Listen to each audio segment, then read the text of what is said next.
It's a hot and humid night in the heart of the CFL Southern Division. It's the Shreveport Pirates and the Baltimore Stallions. Two-thirds of this year's CFL regular season is history, and the action is yet to let up. Electrifying offense and punishing defense combine to create heart-stopping excitement.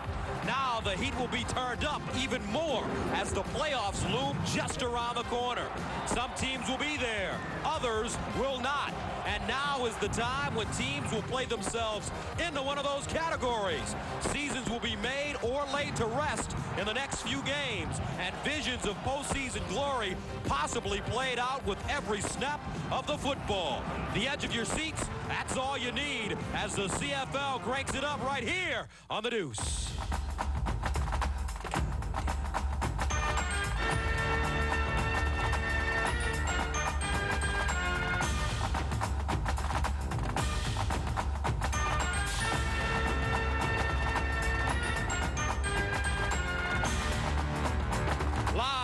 Independence Stadium in Shreveport, Louisiana. It's a Southern Division matchup as the Baltimore Stallions take on the Shreveport Pirates.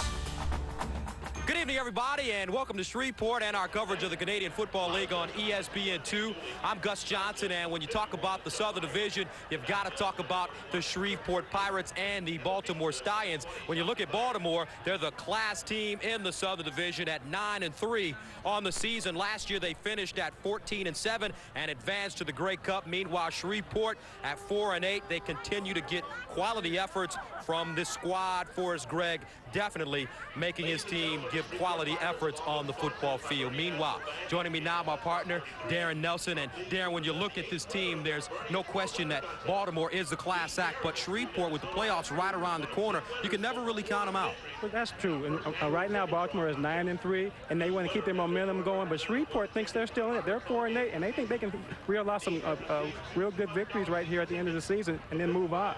And when you talk about this Baltimore squad, obviously Tracy Ham and Chris Armstrong, one of the best quarterback to wide receiver combinations in the league, but defensively, they've got a guy that's really been doing a good job. Elfrid Payton, the guy out of Grambling. Elfrid Payton is 6'1", 203 pounds. No, excuse me, 230 pounds. He's a little bigger than I thought. But I tell you what, he's got a lot of speed. He's got a lot of quickness. He has 15 sacks right now, and he used to play here. So he knows their offense a little bit, so they may have to change some things up for him. Meanwhile, for Shreveport, they've been getting some great production out of their tailback, Martin Patton, 6'1", 203, and he's putting up some quality numbers this year. Yes, he is. He's putting up some real quality numbers. He's fourth in the league right now with 650 yards rushing. But I tell you what, the big thing about Patton is that he scores 12 touchdowns so far this year. And I tell you what, they're going to need some touchdowns out of him today to stay close.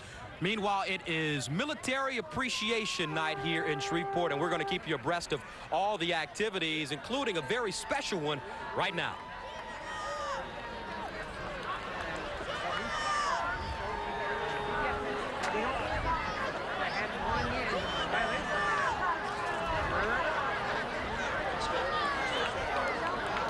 One of the highlights of Military Appreciation Night, the flyby by the B-52 bomber, and all this evening we'll be highlighting some interesting people who surround today's Military Appreciation Night. Meanwhile, the coaches for this game for Baltimore, Don Matthews, the 5th winningest coach in CFL history, has a 119-69-1 overall record, 112-62-1 during the regular season.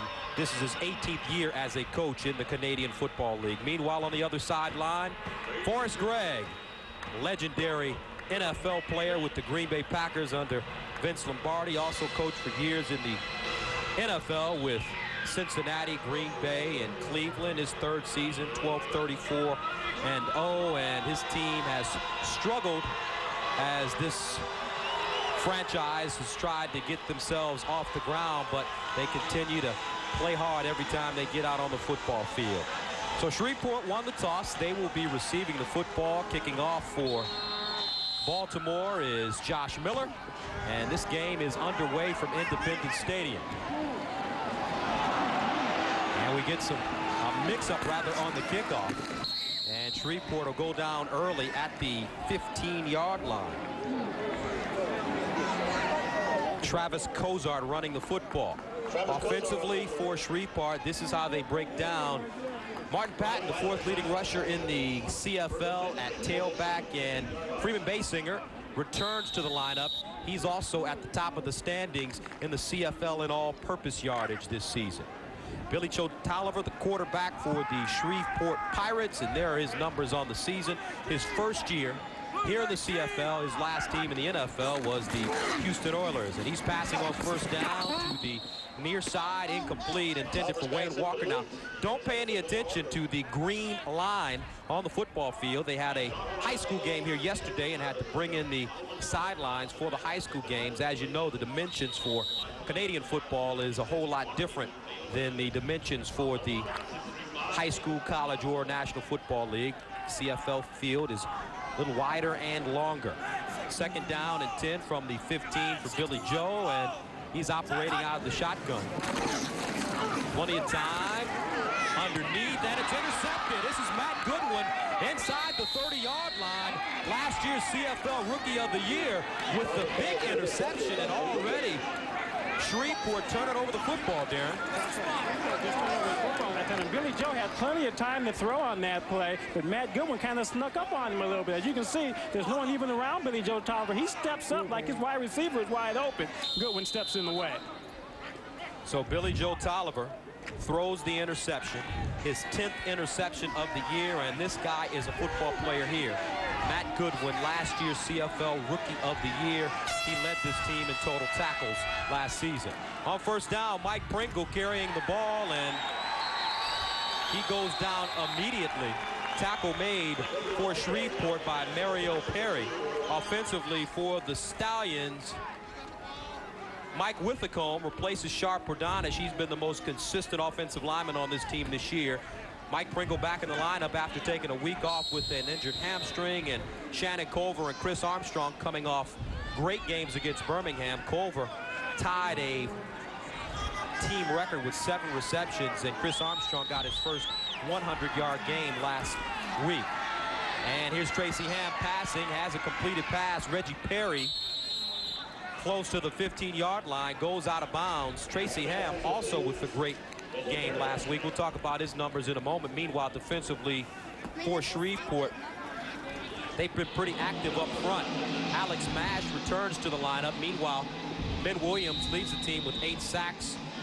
A lot of new linebackers, Shelton Zingo and Perry. Meanwhile, Harold Nash and Reggie Carthon are the most experienced secondary people for the squad. They've had a lot of shuffling in their secondary due to injuries on the year. First down and 10 from the 15, and they give it to Pringle on the draw play, and Mike Pringle gets tackled in the backfield once again by Mario Perry. I tell you what, Perry's playing very well right now. I tell you what, that's what they're going to have to do on defense. They're going to have to stop Pringle because he's averaging over 150 yards a game. They need to shut him down. Mario Perry, a second-year player out of the University of Massachusetts, has 17 tackles on the year and 1 fumble recovery. And for Shreveport, it's kind of been a tough situation because they've had so many guys going in and out of the lineup, especially defensively. 2nd and 15. Here's Ham going in the end zone, and it's incomplete. The intended receiver, Robert Drummond. And it looks like this will be pass interference called against the Pirates. Will White, rookie out of the University of Florida, covering Drummond on the play. Will White did everything well on that play except for one thing. He forgot to turn around and defend the ball. You see him running right there, just runs right into the wide receiver. He has to turn around and defend the ball. So they will spot the ball at the 1-yard line. So with 11 minutes and 57 seconds remaining in the first quarter, Baltimore already has the ball on the Shreveport 1. Mike Pringle, the lone setback, and you know who's going to get the ball, and Pringle gets in the end zone for the touchdown. Mike Pringle, his 11th touchdown of the season, his 11th rushing touchdown, and the Baltimore Stallions take an early 6-0 lead. Here you're going to see Pringle running behind big Subas, Mike Subas, and Mark Dixon plows into the end zone right there. They're going to have to stop these guys early tonight just to keep some momentum going tonight. Mike Pringle, who's been having problems with his hamstrings, just decided to take a week off last week against Birmingham as the Stallions went on to win it 28-20. Extra point good by Carlos Huerta, one of the most productive, if not the most productive kicker in the CFL. So Baltimore takes a 7-0 lead, 11:32 remaining in the first quarter. We'll have more from Independence Stadium right after this. When it comes to roping a steer, folks in Grand Junction, Colorado will tell you that Ron Markin can ride with the best of them. And when it comes to overhauling an engine or rebuilding a carburetor, well, he can do it all. You see, when Ron's not riding a horse for fun, he's turning a wrench for a living. So he buys a lot of parts, mostly from AutoZone. Sure, there are other parts stores in town, but Ron knows that when you want the right part for the right price, there's just no place better than AutoZone. The Canadian Football League 1995 Facts, Figures, and Records book. It's your source for the landmark plays, the vital stats, the award-winning players, the complete rules, and the outstanding performances all the way to the Grey Cup. To order your copy, call 1-800-626-4330.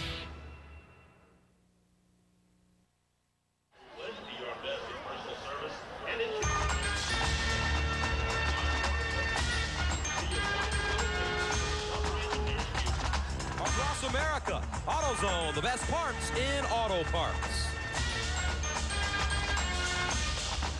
And welcome back to Independence Stadium, where the Baltimore Stallions have taken an early 7-0 lead over Shreveport. Mike Pringle getting in the end zone for his 11th touchdown of the year. Mike Pringle's going to run behind Mark Dixon and a big Nick Subius. You see him dive up over the air there and gets the ball, breaks the plane, and he scored his 11th touchdown, moving him into 3rd place in the CFL this year. That looks like a guy that I know named Darren Nelson when he played for the Minnesota Vikings. I didn't do too much diving. And here's Fred Ward. Fumbles the football at the 30-yard line, but gets a lucky bounce as a Pirate jumps on it. Looks like that's Terry Smith at the bottom of the pile coming up with the football. Defensively for Baltimore, Alfred Payton, we talked about him, but Gerald Bayless, number 98, was the most outstanding player defensively in the CFL in 1993. Linebackers, O.J. Brigance playing in his 58th straight CFL contest. He has not missed a game in his entire 5-year career, and Irv Smith has moved over from right cornerback to left cornerback. He's one of the best in the business. First down and 10 from the 30-yard line, and this is Patton, and Patton met at the line of scrimmage, and he'll be dragged backwards. O.J. Brigance leading the way for Baltimore along with Alfred Payton.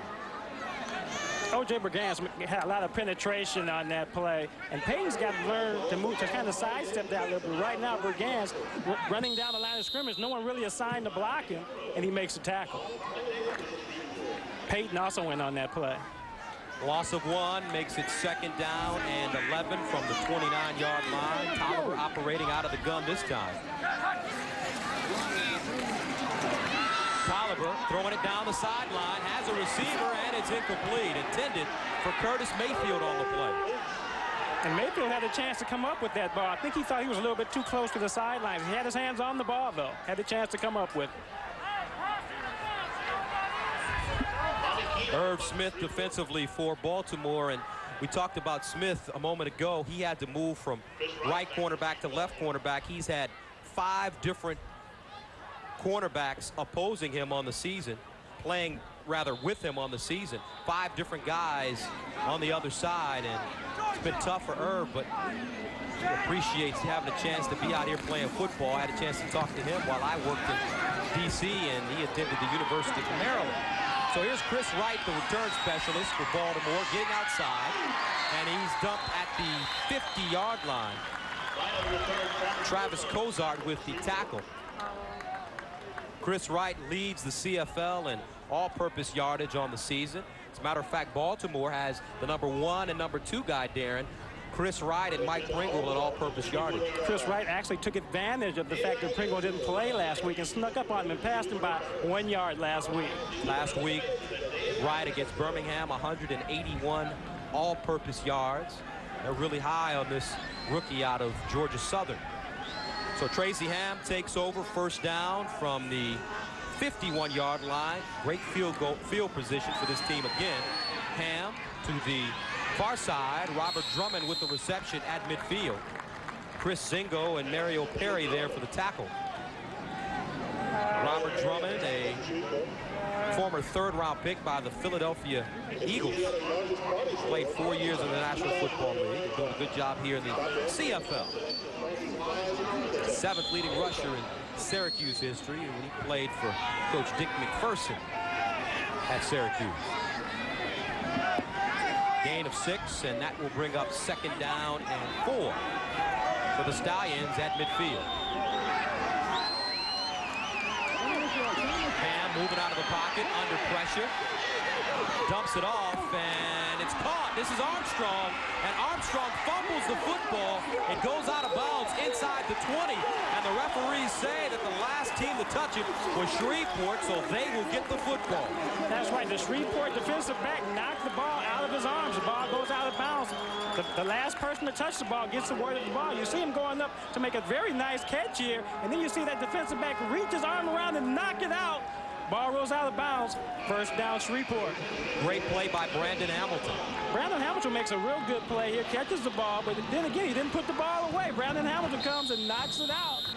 You got to put that ball away. So the Pirates get a break after Billy Joe Tolliver threw an interception on his first possession of the game. Baltimore +11 giveaway takeaway. On 1st down, here's Patton going through the hole, and Martin Patton gets up to the 25-yard line, tackled by Matt Goodwin. Martin Patton, 627 yards rushing on the year on 128 carries, averaging close to 5 yards per carry this season. 11 touchdowns. And he's also a threat catching the football out of the backfield. He gains 8 on that play. 2nd down and 7. To the far side, incomplete.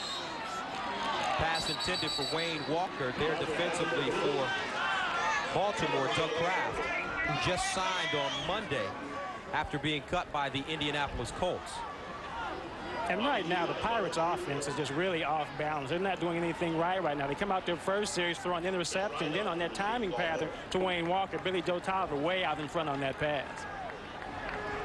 Billy Joe Tolliver has to leave the field once again, and that brings on the punting unit for Shreveport. This is Robbie Keene, 3rd in the CFL, averaging 44 yards per punt. Good snap, gets it off. Towards the far side, this is Wright inside his own 40. Turns it upfield, and finally, gang tackle inside the 35-yard line. Leading the way, Reggie Carthon. 7:42 remaining in the first quarter, 7-0 Baltimore.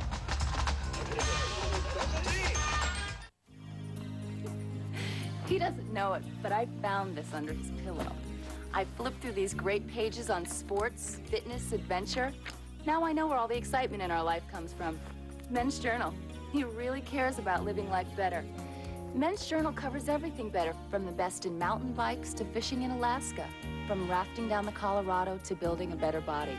It tells him how to get started, where to go, and what to do when he gets there. Men's Journal shows him where to find the best of everything. And every issue tells him how to look better, be healthier, and build endurance. From toning up his abs to tuning up our sex life. Men's Journal tells you everything about living life better. Hey. Start doing it better. Subscribe now to Men's Journal for only $11.97 and get this 200-page equipment guide absolutely free. Call 1-800-863-2500.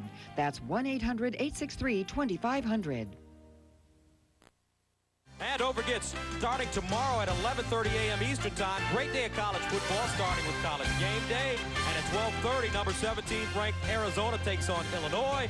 6:30, it's the 11th ranked Michigan Wolverines versus Boston College. And at 9:30, San Diego State and BYU. That's college football tomorrow on ESPN. Back at Independence Stadium, and the score is 7-0 Baltimore. The number 1 team in the Southern Division at 9-3 on the year, and they're taking on the Shreveport Pirates, who are winners of only 4 games on the season. Tracy Ham, the 9-year veteran out of Georgia Southern.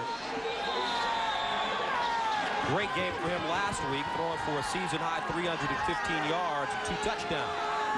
First down from his own 36. They set up the screen on the far side. This is Perry breaking through.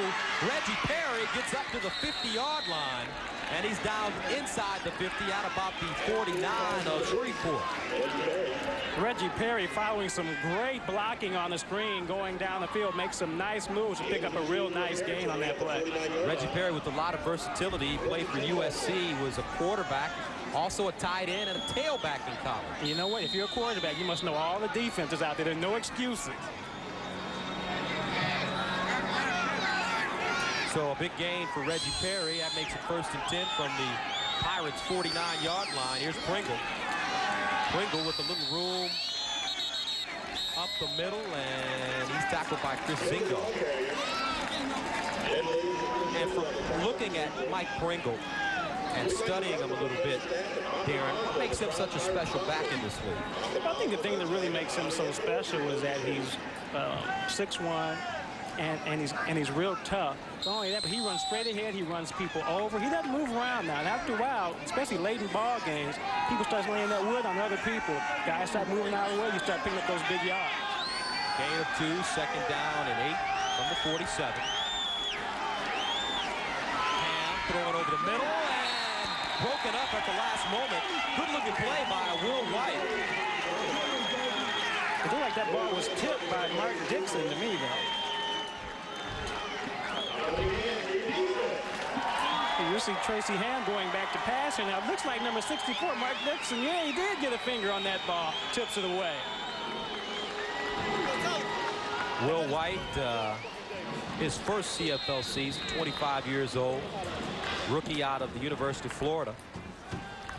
Gators ranked 4th in the nation this year, and they have a big contest coming up in Gainesville tomorrow with Tennessee. This ball heading into the end zone. Pirates down it, and in the CFL, that is a single point. Will Covington downing a football for Shreveport, but there is a flag on the play.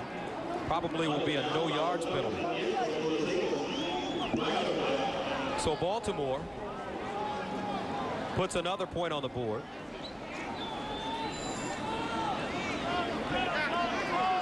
We'll take a listen to the officials as they try to sort this one out. That was too close. Billy Joe Tolliver, the captain. And we'll sort this thing out when we get back. 5:47 remaining in the first quarter. 7-0 Baltimore.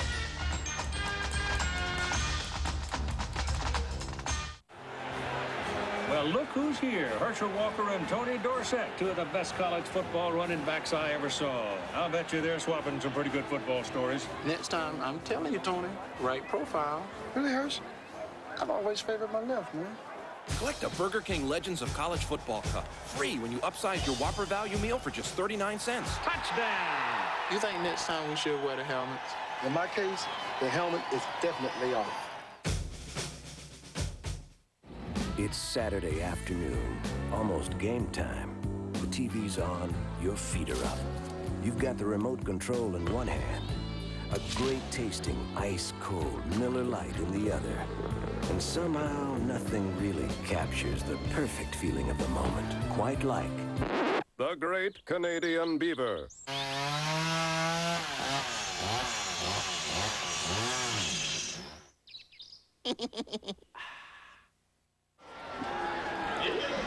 Back in Shreveport, taking a look at Ben Williams, who will have a special feature for you coming up at halftime. He's a very colorful player, and he also is a pretty good one, too. He leads his team in sacks with 8.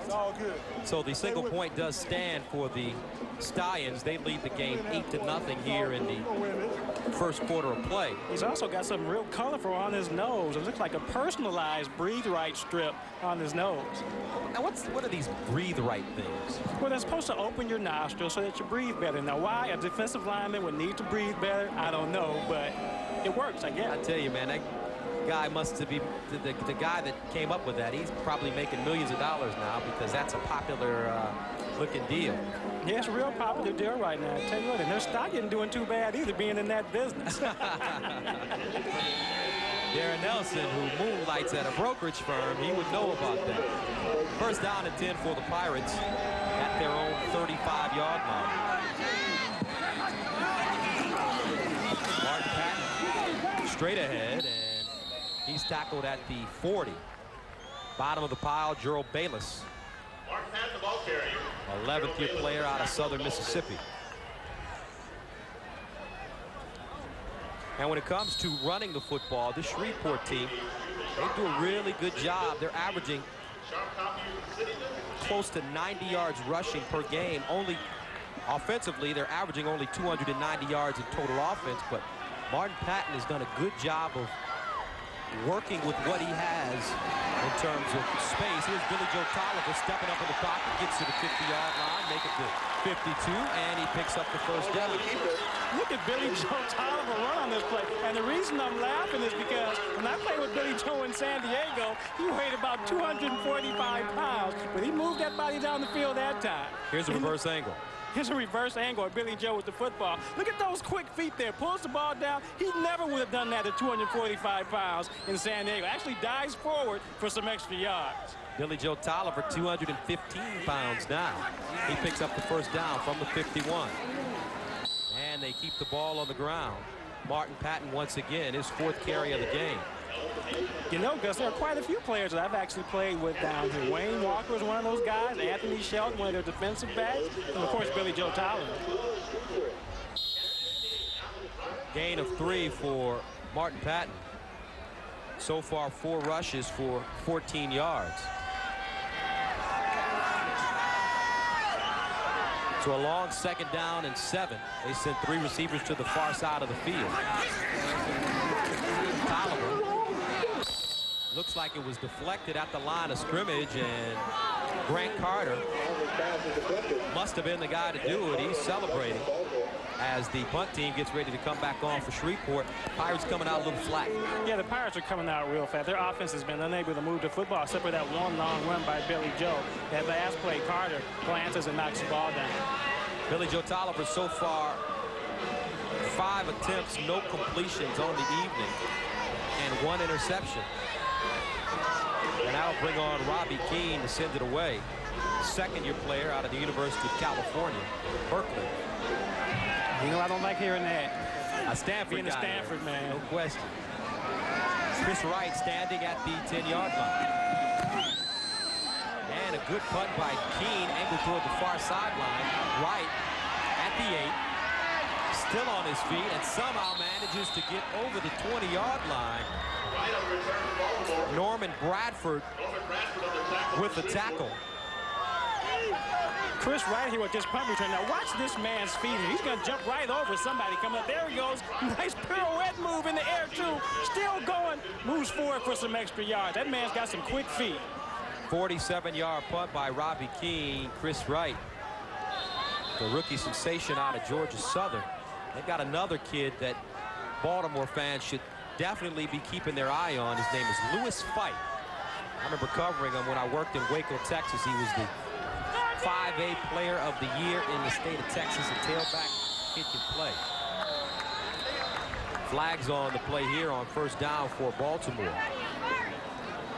It's like some of those big guys got a little anxious on that play.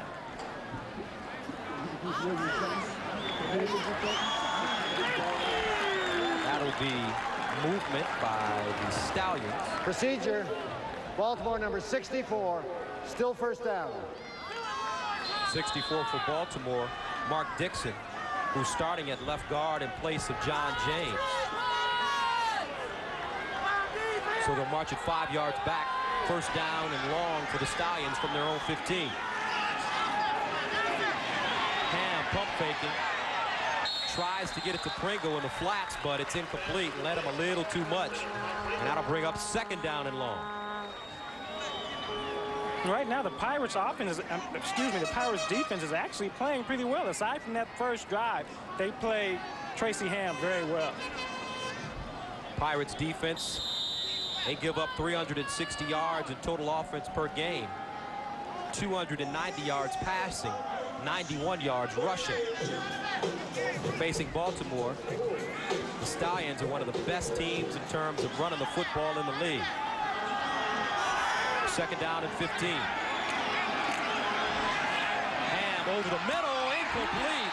In and out of the hands of Chris Armstrong, and he got nailed on the play by Harold Nash. Harold Nash wanting to make sure he does not come down with this football. Unloads on him right here. As you can see him, there he goes. It looked like he might have had a chance to catch that ball on the second bounce. Nash takes care of that. Chris Armstrong, who had his first 100-yard game last week against Birmingham, unable to hold on to that football. That is unlike him. He's got some of the surest hands in the league. So this is Josh Miller, the #1 punter in the Canadian Football League, punting from his own 1.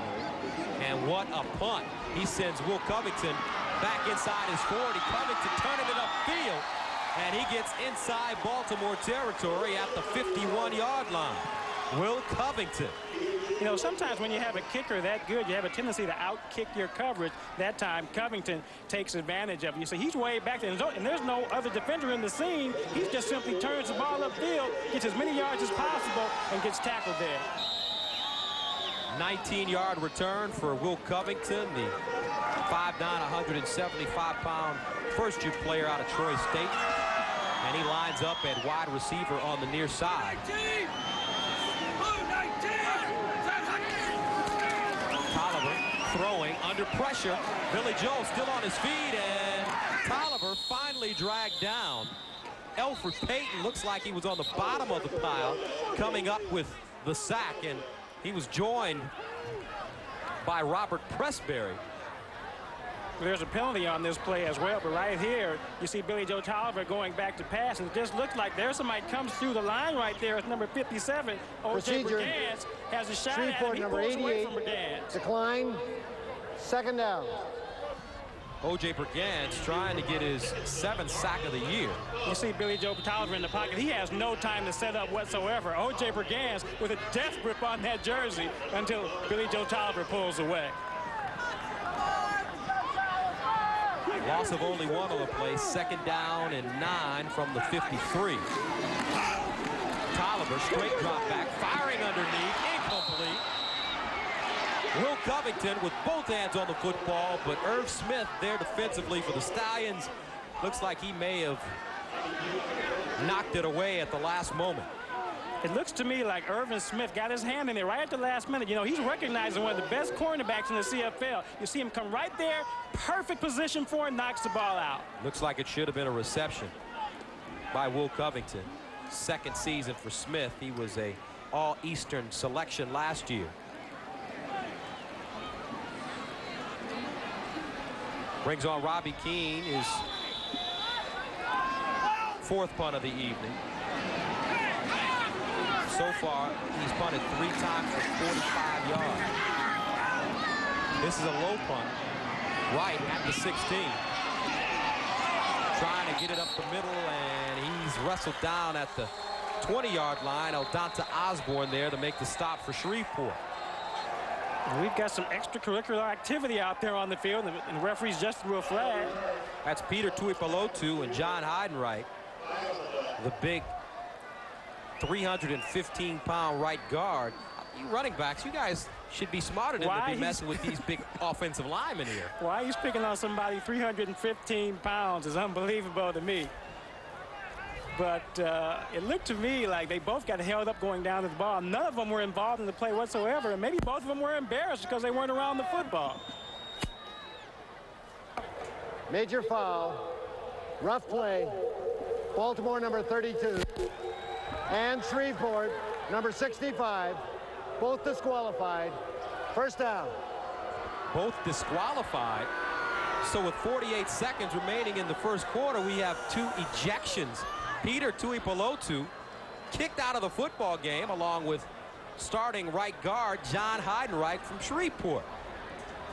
And this is going to hurt Shreveport much more because Eisenreich is one of those starters on the team, and he can't be replaced. But as far as the Stallions are concerned, all they do is run in Robert Drummond on the field.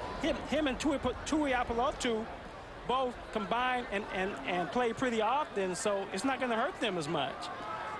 So the backup for John Heidenreich is Chuck Reed, number 58, a first-year player out of UNLV. So he'll be inserted into the right guard spot when the Pirates go back on offense. For Baltimore, they really don't miss a beat. Robert Drummond, who had supplanted Tui Apolotu as the starter during the middle of the season, goes in at fullback. He had already been there. He started at tailback last week. And with the return of Pringle, he was moved back to fullback. So he'll line up beside Mike Pringle now. First and 10 from the 20-yard line. Ham scrambling, trying to make something happen, and he's corralled and taken out of bounds at the 20-yard line. Good-looking play by number 72, Johnny Scott.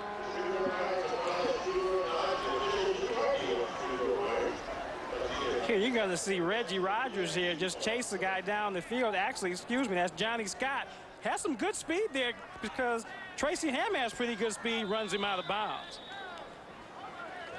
Tracy Ham kind of complaining about the grabbing of the face mask there, too. So that makes it second down and 10. No gain for Baltimore. Here's Ham under pressure, steps up in the pocket and goes down.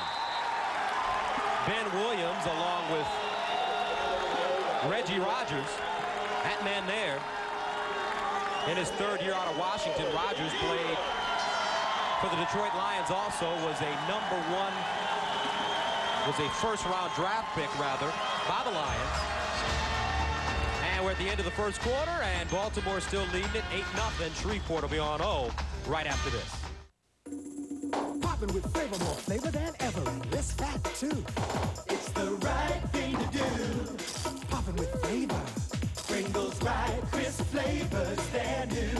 And the taste indulging, right thing to do. Tangy, sour cream and onion, now more flavor on the chips. Less fat and less grease across your lips. Popping with flavor, Pringles right, crisp flavor. Once you pop, you can't stop.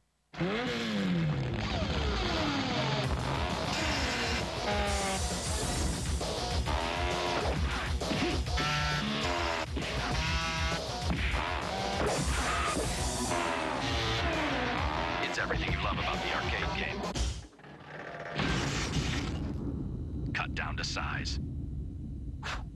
Only on the Super NES. With a free game music CD. So who needs a new system? When I took the high endurance challenge from Old Spice, I really thought it was going to be a challenge. I mean, this is a challenge. This is a sure thing. It evaporates less quickly. It also lasts longer, protects better. Old Spice guarantees it. If you don't think it's the best, you call 1-800-PROVE-IT and they'll buy you a stick of your old deodorant. So if you're looking for a real challenge, go climb a mountain. If you're looking for the best deodorant, try high endurance from Old Spice. Because now you got proof. Guaranteed. Beyond the window electric, down a computer-generated blacktop they ride. Carrying the remains of the day, they've come to the global village with software technology so bold it can restore life to the fabric of a weary society and bring a touch of comfort to a material world grown hard. They are the ones who surf the net, the whiz kids of the information superhighway. The CFL on ESPN2 is being brought to you by the more than 1,000 AutoZone stores across America. AutoZone, the best parts in auto parts. We are at the start of the second quarter of play with the Baltimore Stallions leading Shreveport 8-0. Billy Joe Tolliver and the Shreveport offense having problems getting in sync with each other, Darren. And what do you think they need to do to maybe have a little bit of success here? Well, right now, they just need to complete a pass. He's 0 for 5 right now, 0 for 6 actually. With one interception. First down from his own 52. Martin Patton straight ahead, and he gets inside Baltimore territory. Elfrid Payton with the tackle for the Stallions. 4-yard pickup by Martin Patton. Martin Patton, a second-year player out of Texas A&I. He was an all-Lone Star first-teamer in college. Also was in camp with the New England Patriots. Second down and a long 6 yards to go for the Pirates. Tolliver underneath, complete. Catch made by Norman Bradford, the rookie out of Grambling, and that's a first down. Now, you know, fullbacks are not supposed to have hands like that. You see Tolliver going back to pass. He actually throws the ball behind Bradford, makes a real nice catch there before he's finally brought down by Tracy Grovely. Norman Bradford played for Eddie Robinson at Grambling. He picks up the first down now on the Baltimore 40-yard line. Here's Martin Patton in the open field, sprinting towards the end zone, and Patton goes down at the Baltimore 10.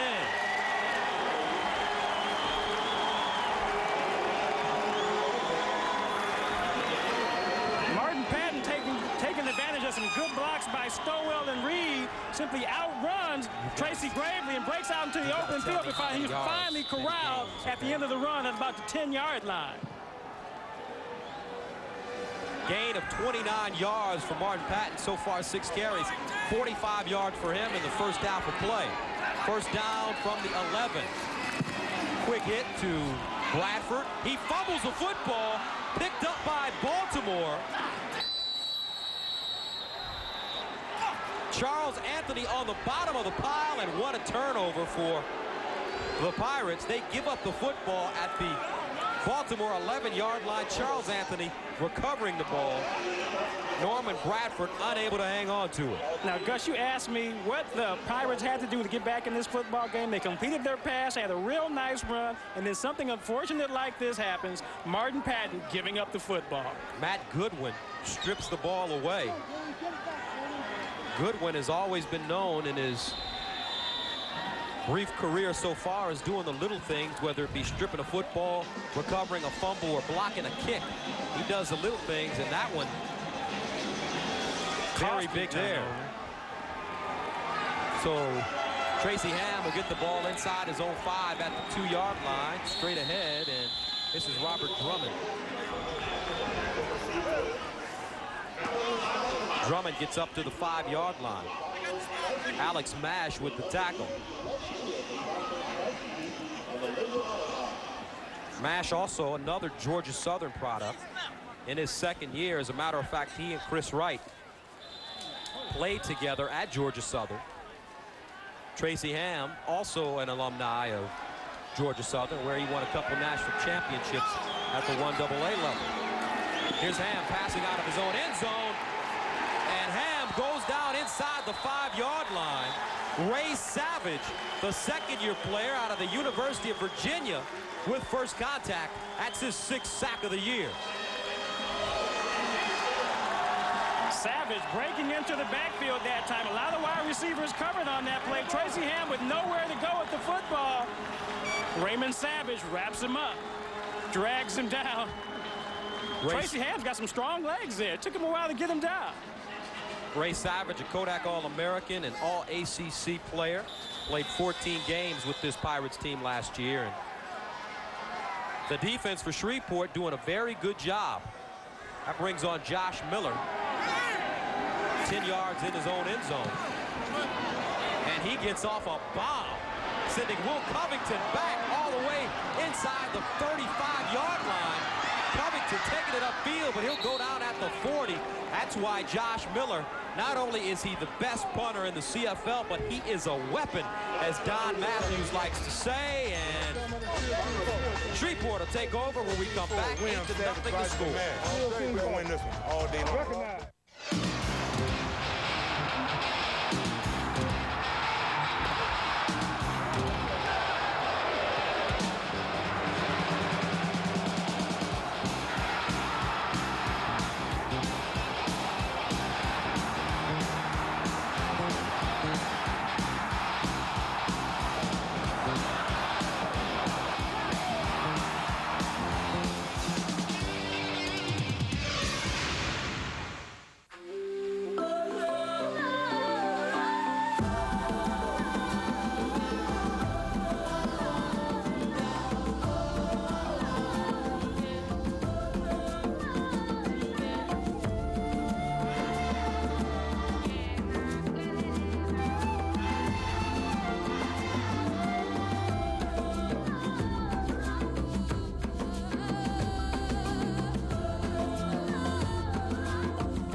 A very big night here in Shreveport. It's POW MIA Military Recognition Night, and they had some very, very touching ceremonies at the beginning of the ball game, honoring some of the POWs and MIAs. And joining us now, Brigadier General Steve Ritchie, who is a very, very honored and distinguished gentleman. You shot down 5 MiGs in Asia, and first of all, we'd like to say thank you very much for stopping by. Very big evening here in Shreveport. Thank you. Thank you. It's a pleasure.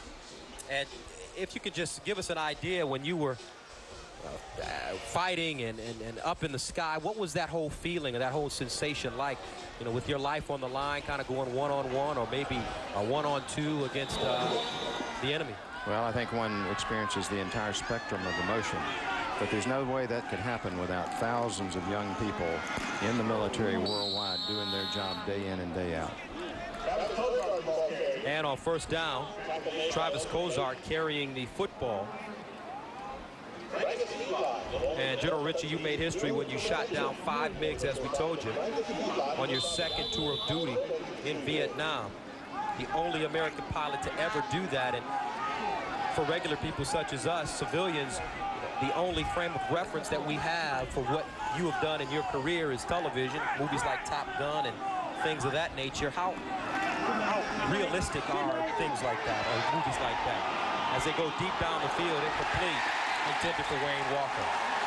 But how realistic is that with what you see on television as opposed to what actually goes on in the everyday life of a fighter pilot? Well, the actual flying scenes in Top Gun, probably the best that's been on film to give one an idea of just a feeling of what it's like in a combat situation. There's no way to really tell you what it's like. Of course, I'm a former football player too, and for those who haven't been down on the field, he's got some muscles there too. He's got some muscles. You're right. You know, Richie, out of all the medals that you've won, and you won a lot of medals, which one stands out the most to you?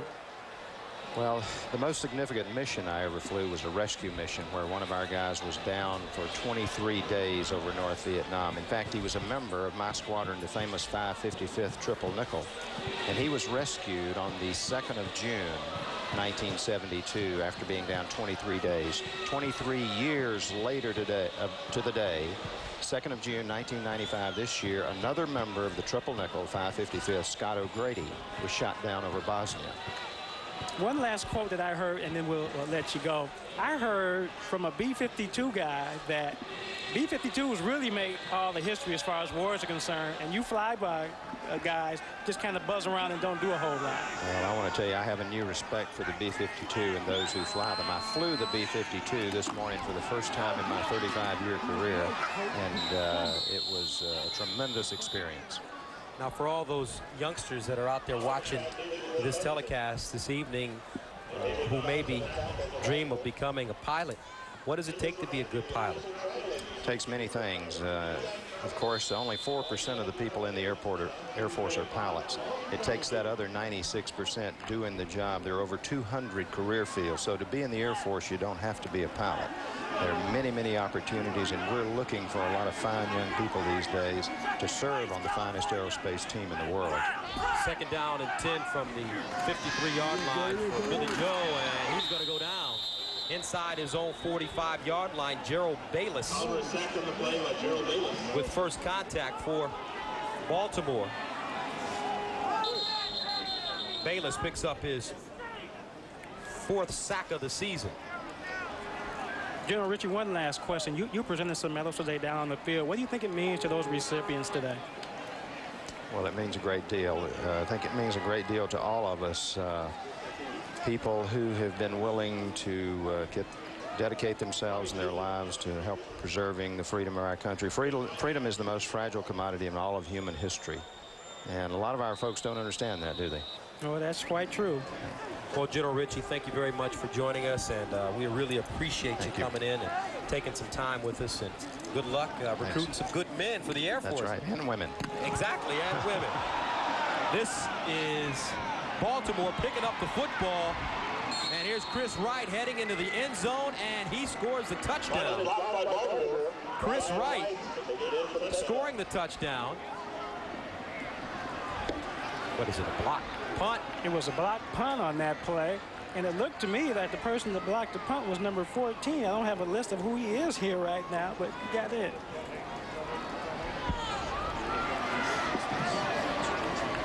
Jackson Brown is going to come in and actually block this punt here and knock the ball down. And then they're going to score off of this. We're sitting up here talking to General Ritchie, but we kind of missed this a little bit. But they're going to go in and score. White goes in and scores off the block punt. So that will bring on Carlos Huerta to attempt the extra point, and it's good. And the Baltimore Stallions have taken a 14-0 lead with 8 minutes and 57 seconds remaining in the first quarter.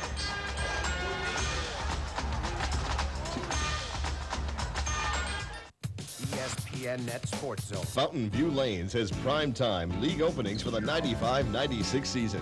Men, women, and mixed teams and individuals are needed. Seniors bowl on Tuesday and Friday mornings. On new Friday afternoon Men's Industrial League bowls at 4 p.m. Enjoy the competition of league bowling and still be home in time for dinner. A new mixed league is forming on Sunday mornings with Lions season tickets to the winning team and a Super Bowl party Super Bowl Sunday for the entire league. For more information on all leagues, call Fountain View Lanes at 792-1900. Had they only sampled its precise handling, they might have named it Import Car of the Day. Had they just heard its quiet cabin, they might have named it Import Car of the Week. And had they merely felt its powerful engine, they might have named it Import Car of the Month. But they experienced all of the Nissan Maxima and named it Motor Trend's Import Car of the Year. See the sales professionals at Jeffrey Nissan to lease a new Maxima for $319 per month, 0 down for 36 months. And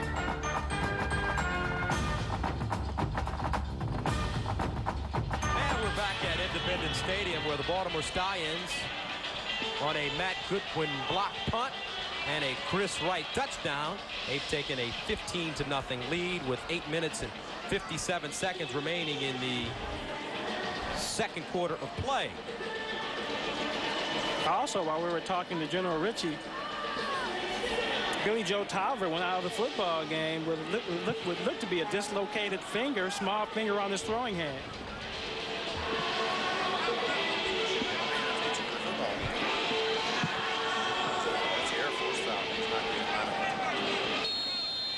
So Josh Miller, who does the kickoff duties for Baltimore, sends it away.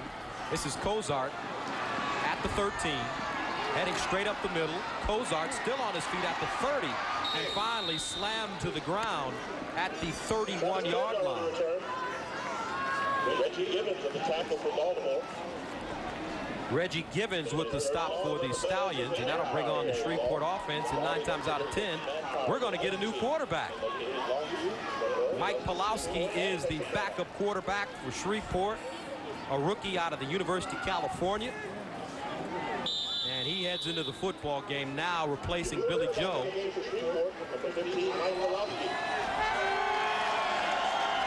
This is his first snap of the 1995 season.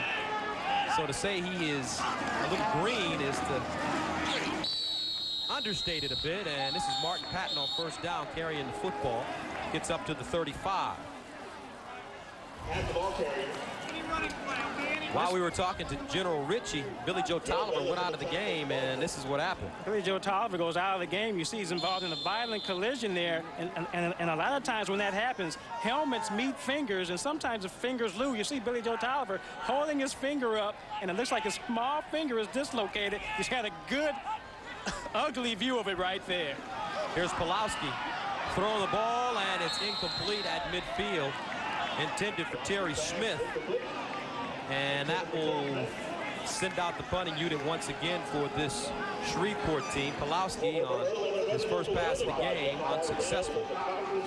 He's got to have the jitters right now, though, because he's now played one snap in this entire CFL season. He comes in into a real important ball game for his club.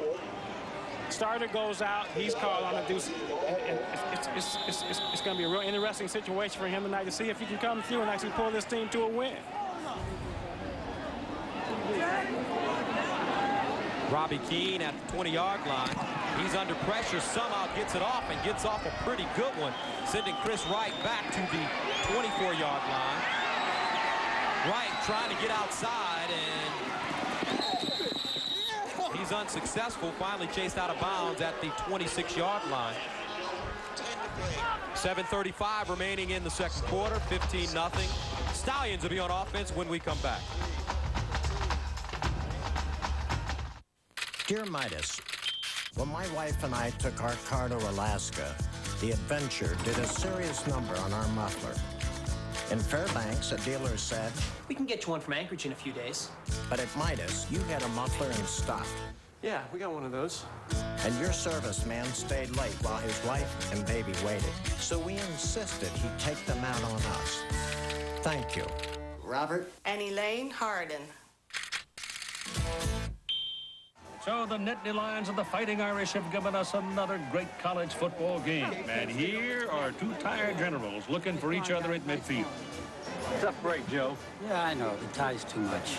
It's nice, but maybe next time something in a crew neck. How'd you think that'd be too casual? Collect a Burger King Legends of College Football Cup. Free when you upsize your Whopper value meal for just 39 cents. Look, Joe, it's not the end of the world. Next cup, think pastels. Well, our next CFO game will take place next Friday. It's Winnipeg versus Calgary, 8 p.m. Eastern Time, 5 p.m. Pacific. Stampeders have continued to win without the injured Doug Flutie and have the best record in the CFL at 10-1 on the year. Billy Joe Tolliver, now this is a tough guy. Dislocates his finger, tapes that thing up and says, hey, I'm ready to get back out on the football field. And you know, Billy Joe Tolliver is right-handed, and he's got his right hand taped up there. He's going to try to come back in and play tonight. Yeah, but right when you went through, they flipped off the block. Billy Joe Tolliver. He went through a clean, but right when he went through, I came out behind. The all-time leading passer in the history of Texas Tech football. And he's looking to get back in this game, but right now, Tracy Ham has the ball on first down from his own 25. This is a draw play. Pringle. Shy of the 30-yard line on the bottom of the pile. Chris Zingo making the tackle. Mike Pringle, the #1 running back as far as yards are concerned in the CFL, has had very rough sledding tonight. He hasn't had very many long runs this evening.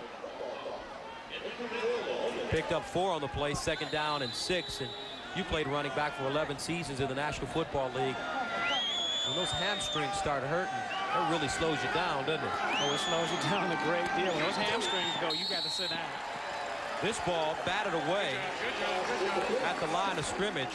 Alex Mash redirecting the football for the Pirates. And the Pirates' offense has struggled, but their defenses look really good. Their defense is playing very well, especially when you consider who they're playing against. They're playing against the Stallions, one of the best offense in the league. You see Mash just sit up there and jump straight up and knock that ball down. He's got some pretty good leaping ability for a big guy. Well, he's not that tall. He's only 6'1", 260 pounds, gets up and knocks that ball down.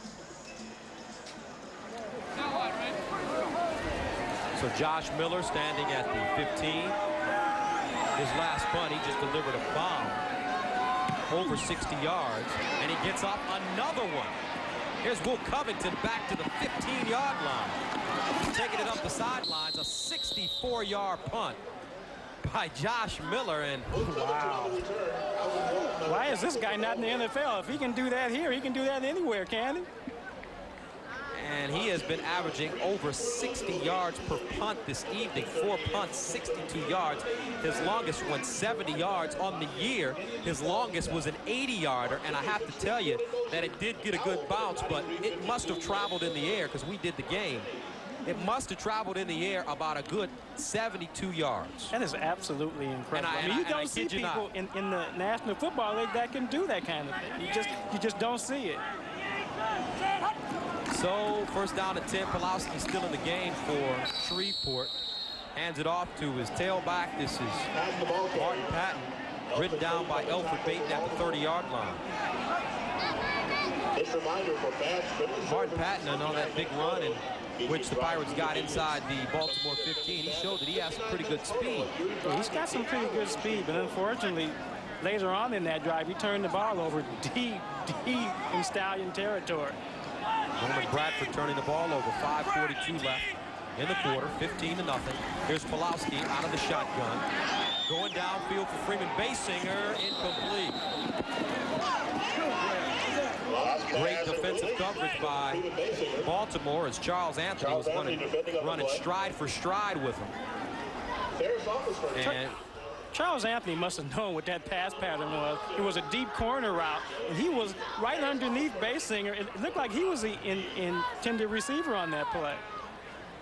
Pulowski hung it out for Basinger to run under the football, but he threw it a little bit too far. And Robbie Keane, who's getting a pretty good workout today. This will be his 7th punt. Standing at the 15. Back deep, Chris Wright at the 30.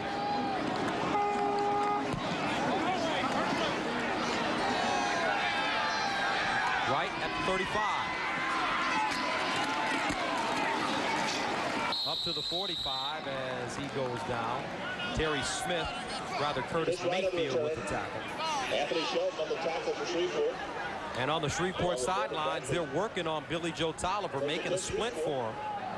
And if he can throw with that splint on him, he is a real tough man. Because I tell you what, it's really hard enough to grip the ball when your hands are healthy. But it's going to be almost impossible for him to grip the ball with that splint on. Doesn't seem to be in too much pain down there.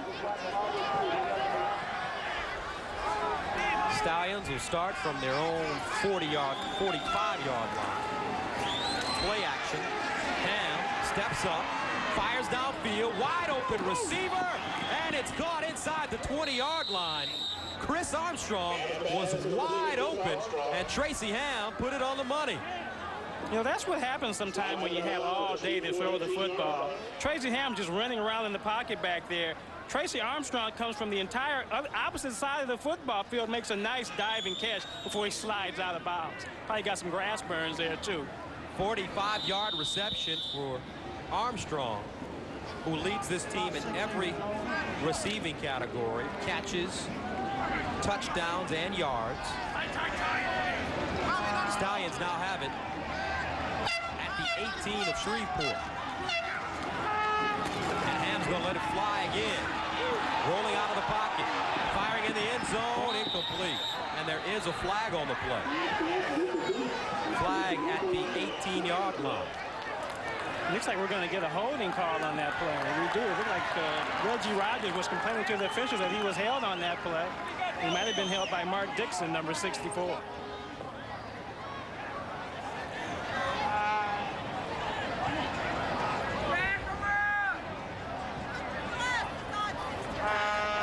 Holding, Baltimore number 51. Repeat first down.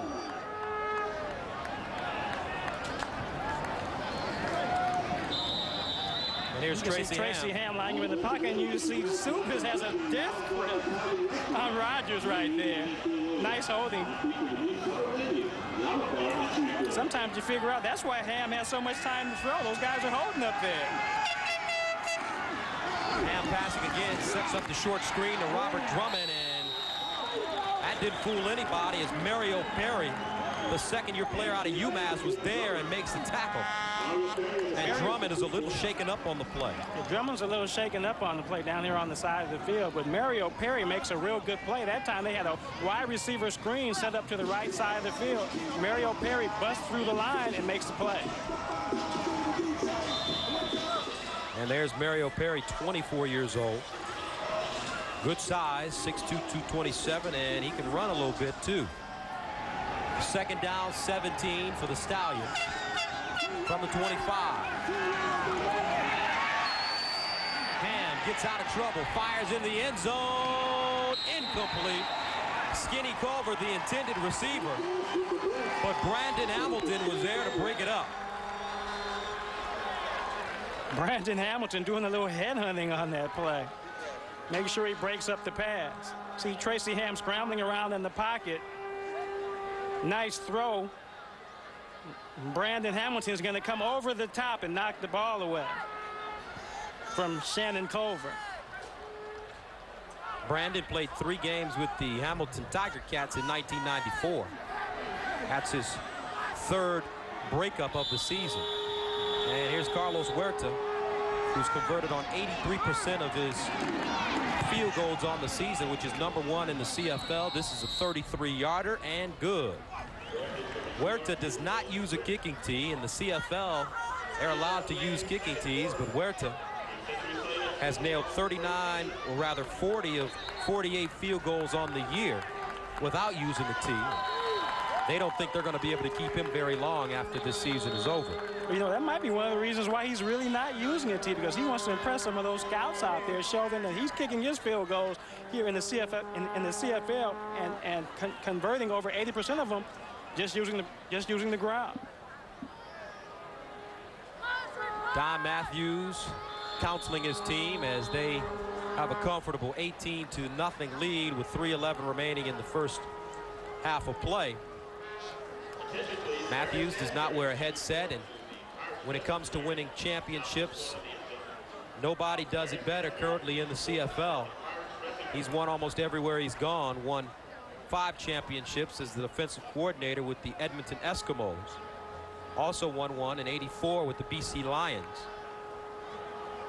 And got his team to the Grey Cup, where he was 3 points shy of winning the Grey Cup last year against the BC Lions, as Louis Pasaglia, the veteran,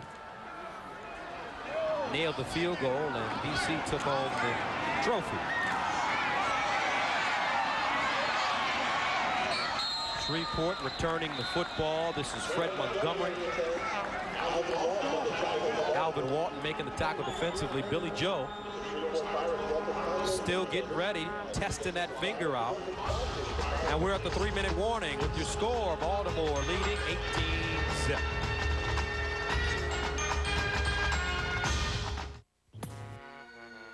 Now, what's in a name?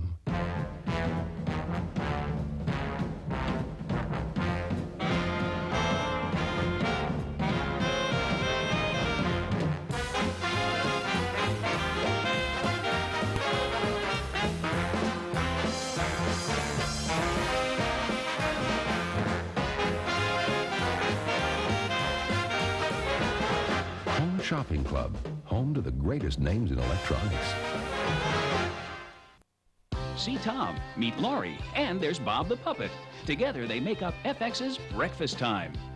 2 hours in the FX apartment live every morning, chock full with news, weather, exercise tips, features, celebrities, and the FX roving reporters out all over the country making TV fresh daily. Newsweek calls it the most creative and original morning show on TV.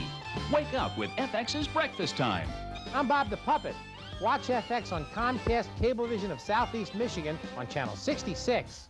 Today at 1 p.m. Eastern Time, ESPN's one and only Fabulous Sports Babe brings her unique look at the world of sports to the Deuce starting Monday at 1 p.m. The Babe will be with you every Monday through Friday on ESPN2, so spend an hour with the Babe, and I tell you, your life will never, ever be the same. The Sports Babe on the Deuce. Independence Stadium, it's a beautiful evening here in Shreveport, Louisiana, the heart of the CFL Southern Division. Baltimore and the Pirates, and Pulaski still in the game. Mike Pulaski, rookie out of California, from the 36-yard line. Play action.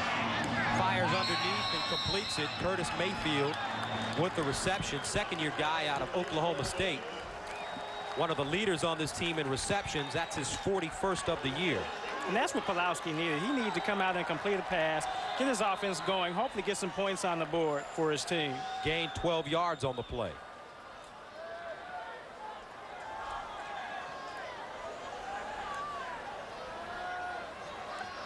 From the 48. Pat straight ahead. He gets over the 50-yard line up to about the 52. Right now, the Pirates' offense must be changed somewhat with Pulaski in the ball game, because it doesn't seem like they're going downfield nearly as much. It also seems like they're running the ball a lot, especially on first down.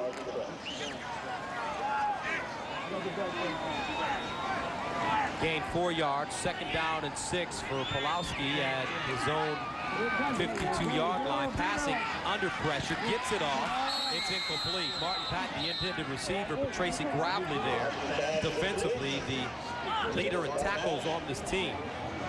And right now, the Baltimore Stallions are doing something you'd expect to happen to a young quarterback. They're blitzing. O.J. Brigance blitzed that time. Matt Goodwin also blitzed. They're putting a lot of pressure on him, forcing him to make quick plays. Yeah, there's a guy out for him. Billy Joe Tolliver, he's got his helmet back on. That should be a good sign for Shreveport fans. As Pulowski walks to the sidelines. Let's go, guys.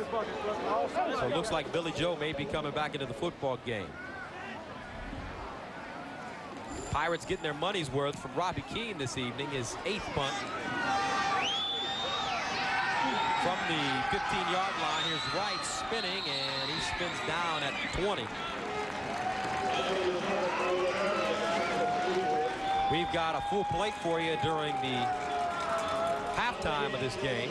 Coming up, we'll fly high with Ben Williams, the defensive lineman from Shreveport, also Sports Smash, and also statistics and highlights and analysis from Mr. Nelson during halftime.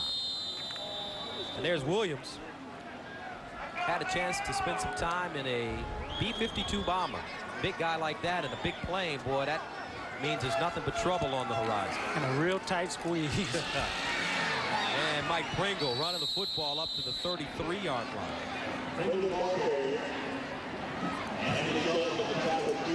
Tackle made by Anthony Shelton.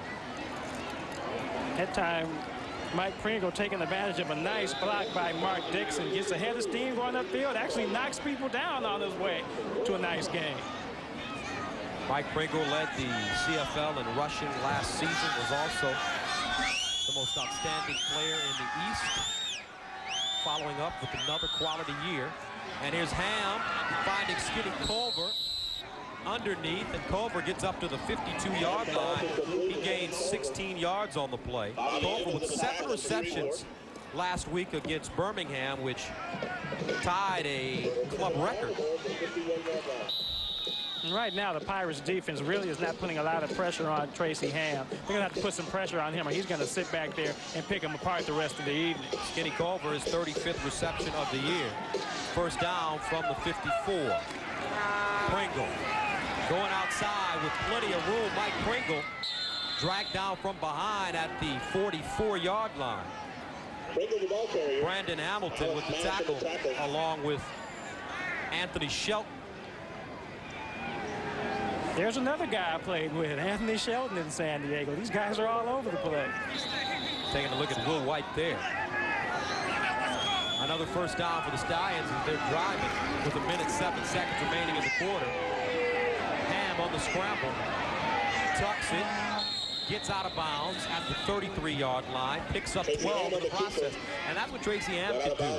He's the second all-time leading rusher for a quarterback in the CFL, in CFL history, behind Damon Allen. And when he tucks that football and gets out there on the corner, that means trouble for usually opposing defenses. Well, you know, Tracy Ham is one of those quarterbacks that can scare you, because if you flush him out of the pocket, he's real dangerous. You want to keep him in the pocket and force him to throw the football, because when he gets out of it, that's when the fun starts. Picked up 12, first down from the Shreveport 32-yard line. 1 minute remaining in the half. 5-receiver package in the game. Flags on the play. Ham going downfield, incomplete. Ball intended for Reggie Perry. Intended for Reggie Perry. We've got another flag on the play here. Perry tripped in the middle of his route. This will be a legal procedure called against the Stallions. 5-yard penalty. Forrest Gregg says we'll decline it. Take the down. Procedure, Baltimore number 16, decline, second down.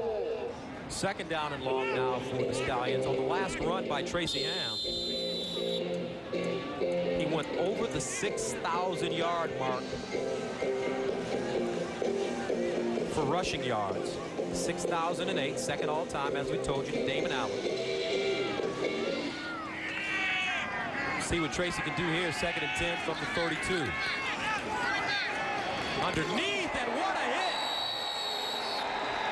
Anthony Shelton put on Mike Pringle. Pringle. Anthony Shelton laying a little wood on that play. Mike Pringle thinking he's wide open over the middle, and Anthony Shelton laying in wait simply unloads on Pringle. Here you see him catch the ball, thinks he's going to run, and no! Anthony Shelton with a nice hit knocks him off his feet.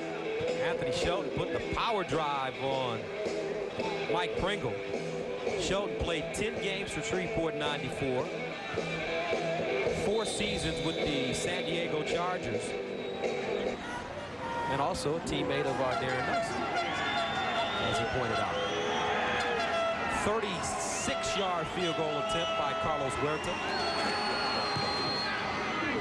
Good snap, but this one will be wide to the right. Returned by Freeman Basinger deep in his end zone. Basinger at the 5 and gets out of bounds at the 6-yard line. That was a really great play to save a single point. That ball all the way back in the end zone. You see, he's almost on the end line. Matter of fact, he's real close. If his foot had touched back, it would have been a point. Nice play. Comes out, makes it out to about the 6-yard line. Freeman Basinger, the all-purpose guy, 4th in the CFL in all-purpose yardage, 1,464 yards coming into this game. Also starting slot back. And with 25 seconds remaining in the first half, the Pirates have the ball on their own 5-yard line, maybe make it 5.5. Looks like Pulaski's still in the football game, and he is, and they give it to Martin Patton. And he's wrapped up by Gerald Bayless. 18 seconds and counting left on the ticker. Right now, Billy Joe Tolliver in a tough situation. What do? You try to heat his finger up so he can continue to play, or do you ice it? Just a reminder, bring your ticket stub. If you ice it, what happens if you ice it? If you ice it, it stiffens up, and then you don't have a chance to really work your finger, and then it makes it almost impossible to grip the football. 10 seconds remaining in the first half. Shreveport down 18-0. Playing at home. Baltimore, it's safe to say that they like playing on grass. They're 7-1 this season when playing on grass. And with a great running attack like Mike Pringle, with a great runner like Mike Pringle, playing on the natural grass must suit him pretty fine. Yeah, and I'll tell you what, everybody always talks about how AstroTurf isn't that bad for you, but I tell you what, most of those people haven't fallen on it. I have, and I know that stuff hurts. 11 years in the National Football League. That gives you plenty of experience. As Pulaski runs off the football field, runs back onto the football field, rather, with 9 seconds remaining in the quarter. So far, Pulaski 1 of 4. This will be the last play of the first half, and Mike Pulaski just takes a knee, and the Shreveport Pirates will head into the end zone, trailing 18-0. Mistakes have been the story of this first half, Darren. Yeah, mistakes have been the story of this first half, because the Pirates had a chance to actually make this game competitive early, driving down the field and fumbling deep in Stallion territory. And I'll tell you what, the Stallions, the Baltimore Stallions, really have not played that well in this football game. They've moved the ball up and down the field pretty nice, but they haven't played that well. Block punt and an interception inside the 15-yard line by Billy Joe Tolliver allowed Baltimore to jump out to an early lead. And joining us now, Coach Forrest Gregg, the head coach of the Shreveport Pirates, and Coach Gus Johnson along with Darren Nelson. Pretty tough first half for your squad. Well, we gave them 14 points. The interception that set up a touchdown, and also the block punt, that's ridiculous to let something like that slip away from you. But, you know, defense has been playing pretty good. Offensively, we can't complete a pass. Coach, how is Billy Joe Tolliver, and will he come back in this ball game? I don't know how he is. I'm going to find out at halftime, but hopefully he can come back in. If he can come back in and throw the football, and we can get somebody to catch it, we might score a touchdown. Coach, what do you think you're going to have to do to start this second half? It seems like your defense was playing pretty well. Oh, no question about it. They played well this entire half. They've been hit for a couple of big plays, But, you know, we just haven't done anything offensively. We failed offensively the first half, and we've dropped passes, and we have not thrown on time. We've not hit our receivers when we had them open. But it's kind of been a combination of the two things. Well, Coach, thank you very much for joining us. Good luck in the second half of play. Coach Forrest Gregg, as his team trails 18-0. We're at halftime from Independence Stadium. Coming up, a special look at the B-52 bomber with Ben Williams. Stay with us, folks. Hello, I'm Ben Williams with the Shreveport Pirates. Before the game started, you saw a flyby of a B-52. It probably looked like an itty-bitty plane. I thought I'd get you a little closer. Close enough? You wanted to know about this plane, so here we are in the business end with Captain Carl Gramlich. You're exactly right, Ben. This is the business end of the B-52. It's its bomb bay. In here, we can carry 27 bombs, 1,000 pounds each. With all due respect, you might be the defensive side of the house, but this is the offensive side of the house. With that and the externals, we can carry a total of 51,000 pounds of bombs. I think I can lift that. Hey, I'm inside the plane right now with EWO, Steve Charbonneau. Steve, what's an EWO? Ben, that's the electronic warfare officer. I defend the aircraft. I basically take this big, humongous beast and make it look invisible to the radars on the ground. So when they're shooting missiles or fighters are coming at us, kind of like a police fuzzbuster, I make us look invisible on their scope and they can't even see us. Steve, how are you going to do your job with this green tarp up like hey, Ben, that's classified material. You can't be looking at that. This guy hit me. Ben, I ain't Doug Flutie, man. Easy, easy. So here we are finally, the part I couldn't wait for. We're in the cockpit of a B-52 bomber. I can't explain to you the power I feel sitting in this seat. And today, I'm going to take some flying lessons from Carl. It's really quite simple, Ben. You got to remember, you got your 8 engines out there, so you got a throttle for each engine. A throttle for each good buddy. You also got your instrument column, your instrument panel here, a column for each of your engines. And the real simple part is the yoke. You push down, the houses get bigger. You pull, the houses get smaller. That's really all there is to flying the B-52. Oh, Carl, I think you forgot one. What's this lever right here? Don't want to mess with that handle. That's my ejection handle. You pull that too hard, I'll be going through that window right there. Steve, I like you a lot, but I'm telling you, you hit me again, I'm strapping you to the wing and deploying you about 35,000 feet up. Ben, we're done with the classified section. Right now, you're in the offense section right now. I'm sitting in the navigator's seat, and you're sitting in the radar navigator's seat. Remember, our primary job is to get the bombs on target, on time. The navigator, he ensures that we get there on time. He tells the pilot whether we're going too fast or too slow. And then the radar, the seat you're sitting in, he uses his computer over here, and he gets the bombs on target. And it's just a big video game. If you turn around, I'll even show you. Just like one of the old rollerball games right here. You spin that baby, put the crosshairs on the target, and you've nailed them. Guys, I've had a great time today out here with you guys. I want to thank you guys for having me out. Ben, it's our pleasure. I want to pick up one of these planes. How much do you think I'll spend for one of these? Oh, in about 1954, you would have spent $64 million. I think I'll take some of the F-16 or F-14, some of the sort. But I've had a great time today hanging out with these 2 fighter pilots right here. Oh, wait a minute. Fighter pilots make movies. Bomber pilots make history. I stand corrected. And we're at the half. Ben Williams doing a heck of a job for us, and his team is trailing 18-0. Coming up, Sports Smash with our own Reese Davis. Stay with us.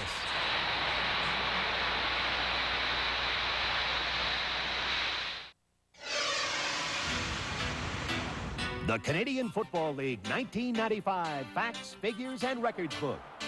It's your source for the landmark plays, the vital stats, the award-winning players, the complete rules, and the outstanding performances all the way to the Grey Cup.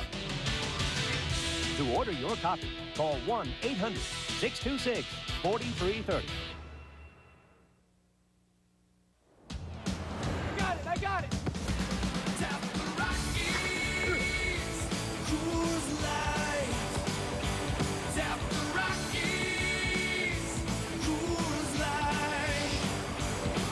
Coors Light, the silver bullet. It's shipped cold to tap the clean taste of the Rockies. Tap the Rockies!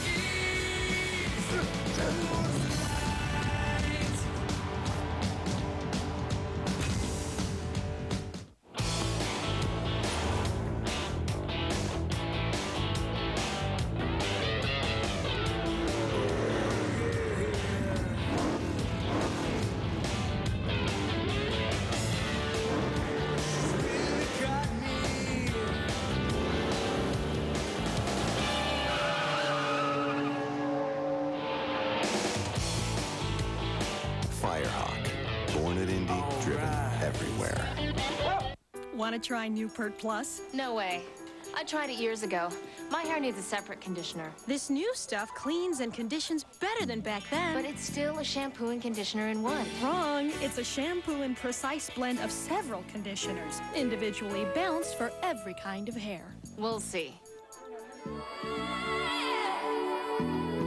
Well, it is actually better.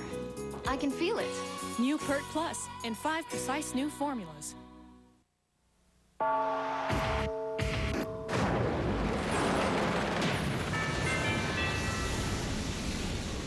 Baltimore up on Shreveport 18-0 at the half. Welcome to the halftime version of the Smash. I'm Reese Davis. Jerry Jones carefully sought the opinions of his stars before signing Deion Sanders to that mega deal. Jerry didn't just ride in on a watermelon truck, though. He knows when the big bucks come out, others know it's prime time for a raise. Emmitt Smith says he expects Jones to renegotiate his contract after the season. And when you consider that Smith's entire contract is only worth a little more than Deion's nearly $13 million signing bonus, and Emmitt had to hold out to get that, maybe he's got a point. Emmitt does say he wants to finish his career in Dallas. Jones says he'll do all he can to ensure that. It's a layup. NBA owners approved the 6-year collective bargaining agreement that the players ratified earlier this week. Some major points of the deal: a rookie salary cap with a limit of 3-year contracts, after which the player becomes a free agent. Salary cap rises a little more than $7 million, and clubs can re-sign their own free agents without regard to the cap, provided they've completed a 3-year contract. Now, the lockout will end Monday at noon. That means business start. And when business does begin, the Nets' Derek Coleman hopes he gets a new team. The temperamental superstar doesn't believe New Jersey management is committed to winning. Does that non-commitment include Coleman's $7.5 million salary over the next 4 years?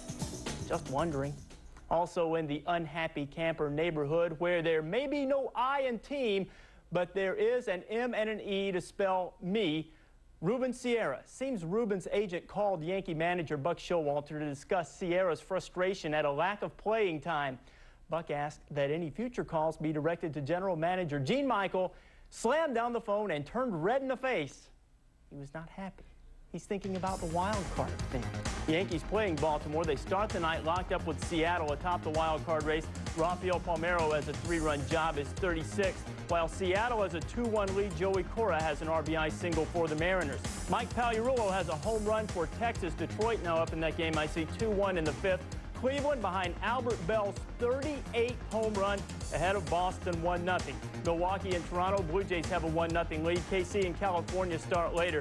The Angels only 5 up on the Mariners in the West. Minnesota and Oakland also later. In the National League, it's the Sheffield and Galarraga show. Gary Sheffield, a home run and RBI single. Galarraga with a pair of RBIs for the Rockies. Los Angeles up on St. Louis 3-1. Karros and Piazza have RBIs. Houston and Montreal, Astros trailing that one 2-1 despite Craig Biggio's 20th home run. Barry Larkin has gone yard against John Smoltz. Reds on top of the Braves 1-0. Philadelphia and the Mets tied at 1 in the 5th. San Francisco and Pittsburgh ditto in the 7th. Cubs and San Diego do it a little bit later on. Our halftime score in Shreveport, 18 for the Stallions, nada for the Pirates. We're back with more Smash after this.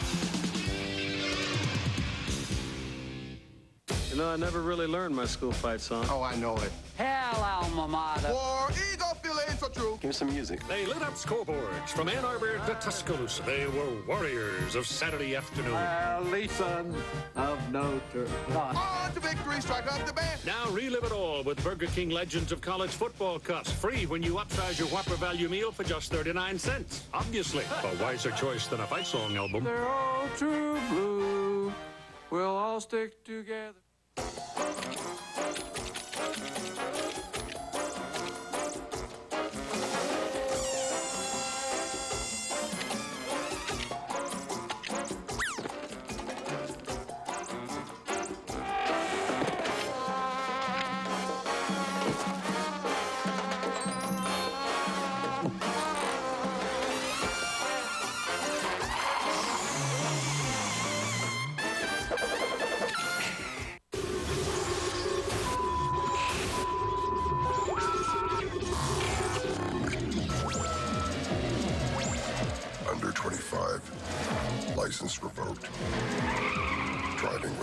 assurance.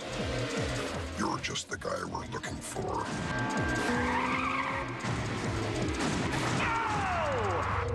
You are not ready.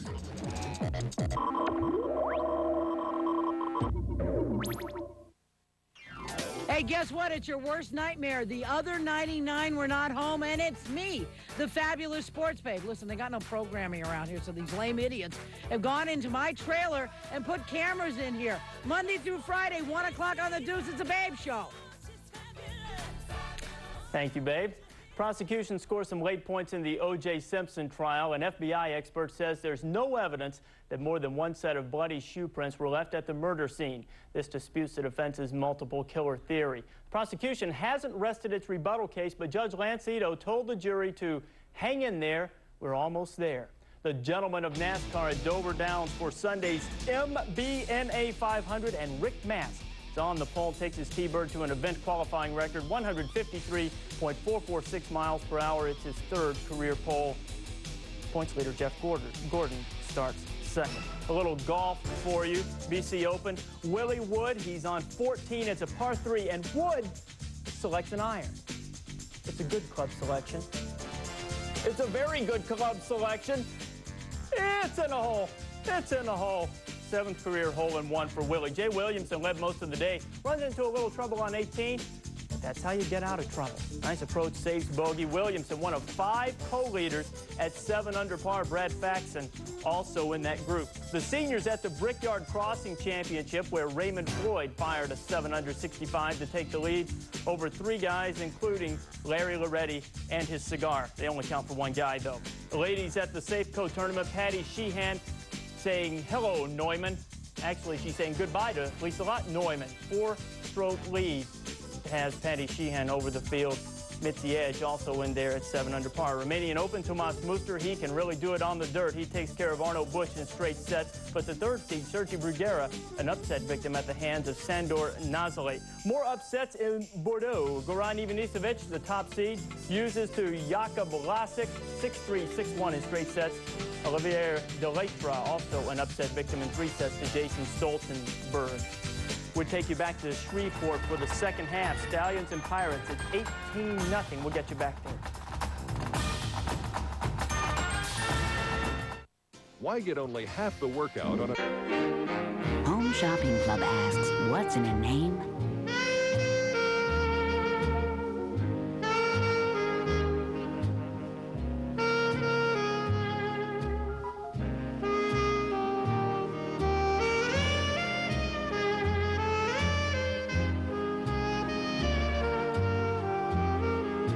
Home Shopping Club, home to the greatest names in cosmetics. 60 Lakes Marine, your factory-authorized marine store located across I-94 from the Mount Clemens Gibraltar Trade Center, featuring the Midwest's largest selection of Lund boats. Come in and look at the new 1995 Lund Pro V Series, Adventure Series, and cabin boats. For the best performance on the water, 60 Lakes Marine features Mercury outboard motors designed to start fast and run quiet. Come in now for your free boating safety video while supplies last at 60 Lakes Marine across I-94 from the Gibraltar Trade Center in Mount Clemens. 4B's watching the Michigan game. Get out of here. That's not on TV around here. Yeah, it is across the street. Thanks to ABC College Football on ESPN Pay-Per-View, your ticket to the best gridiron action is just a phone call away. Catch blockbuster matchups that you can't see in your local area. Yes! Give me those. No, I'm still looking. Hey, come on. This is really silly. You're right. You know what we gotta get? Another pair of binoculars. Bingo.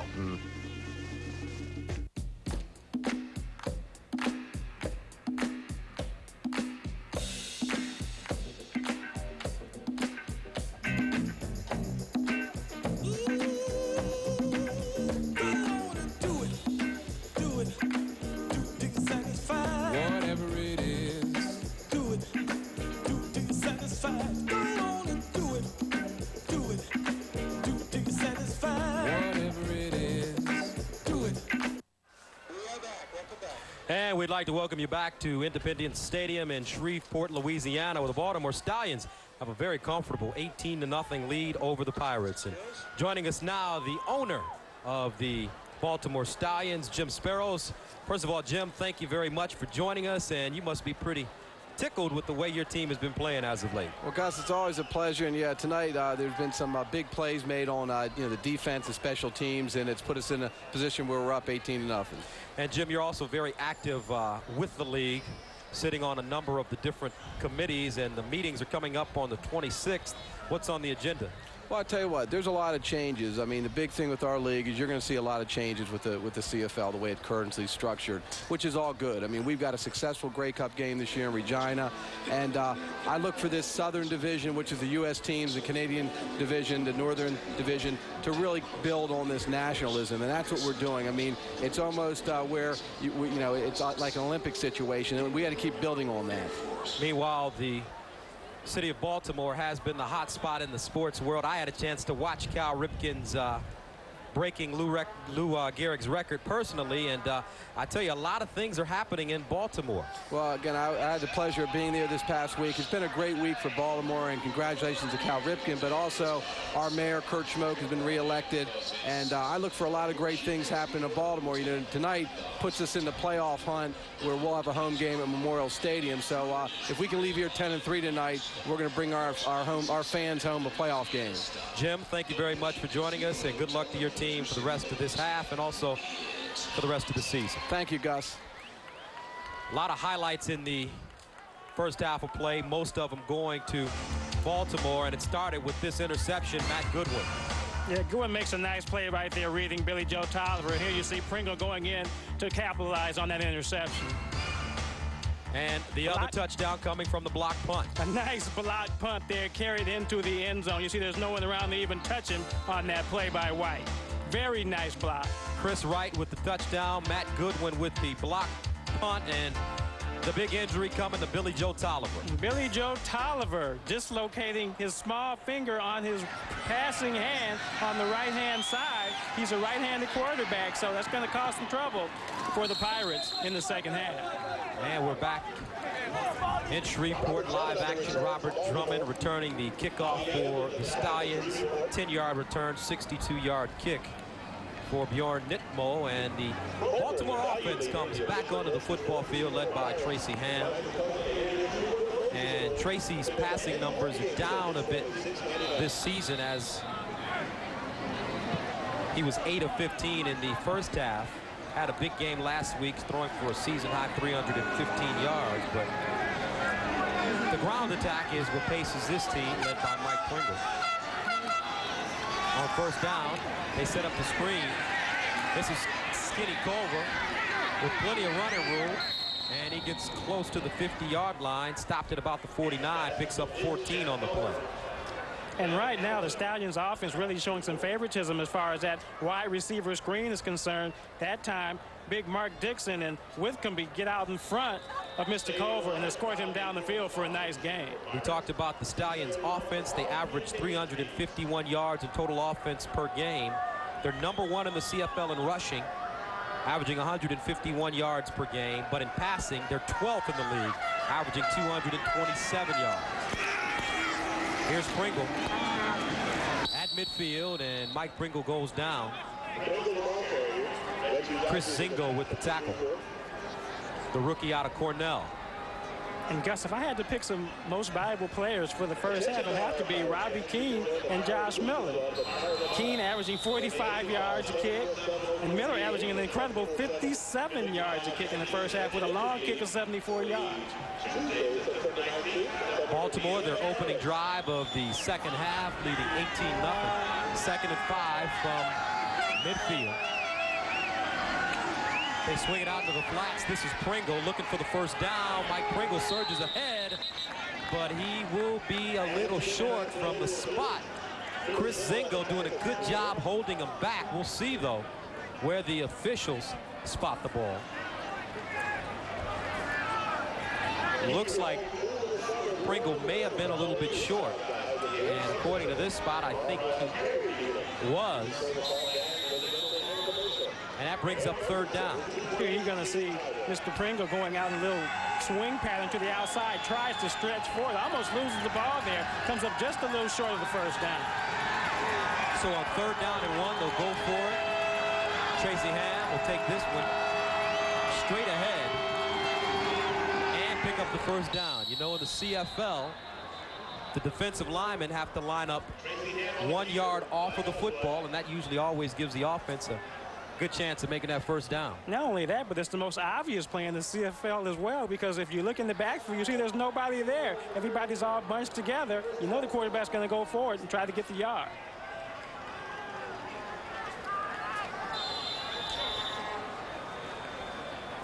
So a first down for the Stallions from the Shreveport 46-yard line.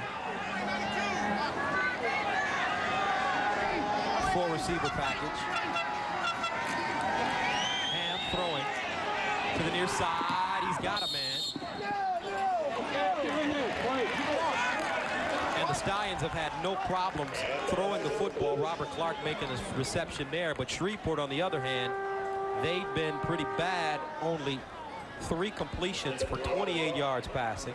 On the other hand, Baltimore 8 of 15, 148 yards. And Martin Patton, though, has led the way for Shreveport rushing the football. He had 58 yards in the first half, 79 total yards for the Pirates, 41 for Baltimore. Gain of 11 on the last play and the completion to Robert Clark. Actually, it wasn't a completion to Robert Clark. The referee said the ball hit the ground first. They brought it back. Second down and 10 from the 46-yard line.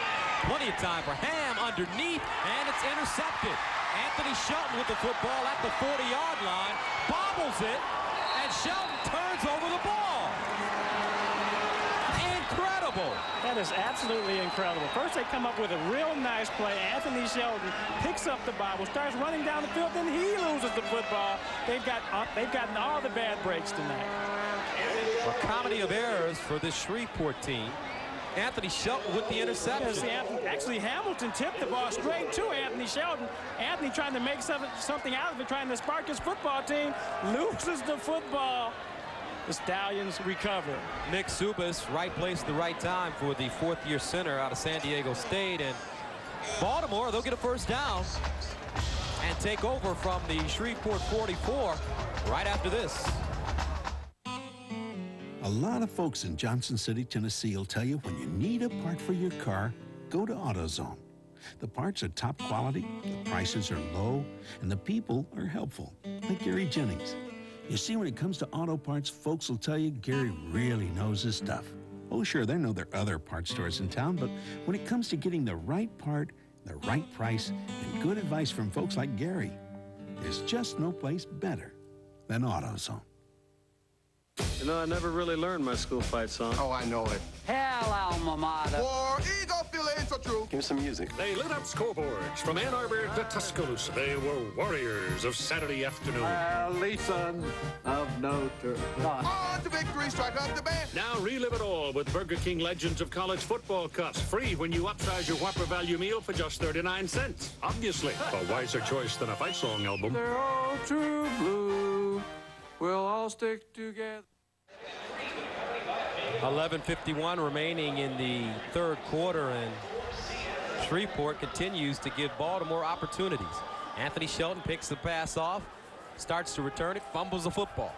Yeah, that's incredible. Right now, they're having all the breaks go against them. They had a chance to score early in the first quarter, turn the ball over. Then they get a turnover and return it over. And the question is, for Shreveport, it concerns Billy Joe Tolliver, who went out with a dislocated finger in the first half, in the 2nd quarter of the first half, and he's throwing the ball on the sidelines right now, as you had a chance to see a little while ago. And Tolliver didn't have a strong first half, but wants to come back into the football game. Mike Pulaski, the rookie, may be a little overmatched in this one as he replaces Tolliver. But right now, for Tracy Ham, he's got a first down from the Shreveport 47. On play action, Tolliver, rather Ham, rolling out of the pocket, and he goes down at the 50. Ray Savage with the tackle. That's actually a real good play by Ray Savage, because it looked to him like Ham was going to get rid of the football. As you see, Ray Savage is just going to trail the play here. He keeps hustling, and then Ham cuts back inside right into him. Good play by Ray Savage. Ray Savage drops him for the loss. And now it's 2nd down and 12 for the Stallions. 2nd year for Savage in the CFL. Splitting to the wide side of the field. Skinny Culver, Chris Armstrong, a loss of 2 on the play. Here's Ham underneath. He's got a guy at the 30-yard line down to the 25. And that's Robert Clark with a 25-yard reception. Tracy Ham is going to take advantage of a zone defense by the Pirates. Finds Robert Clark in the middle of the zone, makes a nice catch and grab there. Robert Clark, 10th round pick of the New Orleans Saints in 1988, played for the Lions in 90, where he caught 53 balls for 932 yards in Detroit. It's part of that silver stretch offense. 1st down and 10 from the Shreveport 25. Mike Pringle on 1st down, and he gets drilled. Good looking play by Alex Mash as he dumps Mike Pringle at the line of scrimmage. And that's exactly what happened on that play. He got mashed by Mash. You see Alex Mash, he's going to just come down the line of scrimmage. Oh, right there. Nice play. Nice tackle on Pringle. No gain. Makes it 2nd down and 10.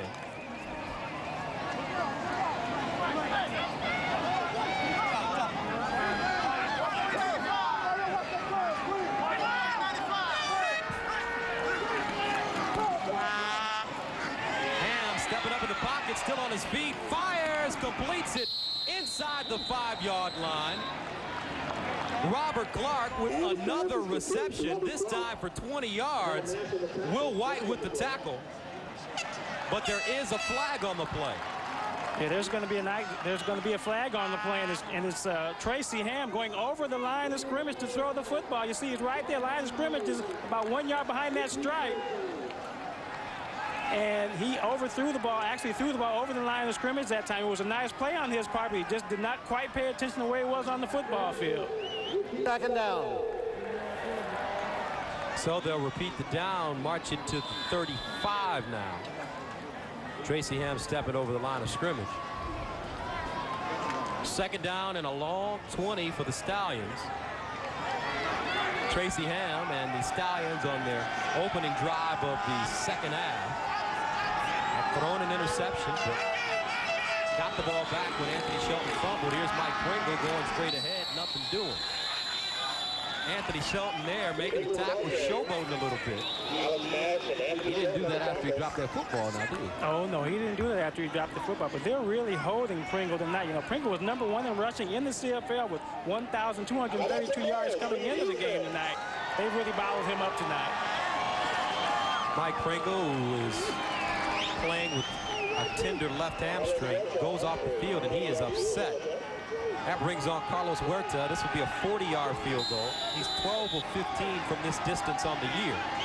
His holder, Dan Crowley, the 3rd-string quarterback. Good snap, ball's down, and kick is up, and it's good.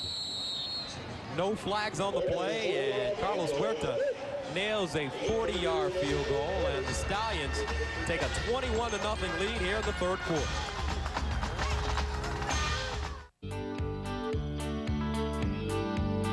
You could run 24 hours a day, 7 days a week, 365 days a year, and still not get as fit as you'd become by working out a few minutes a week on the Soloflex muscle machine.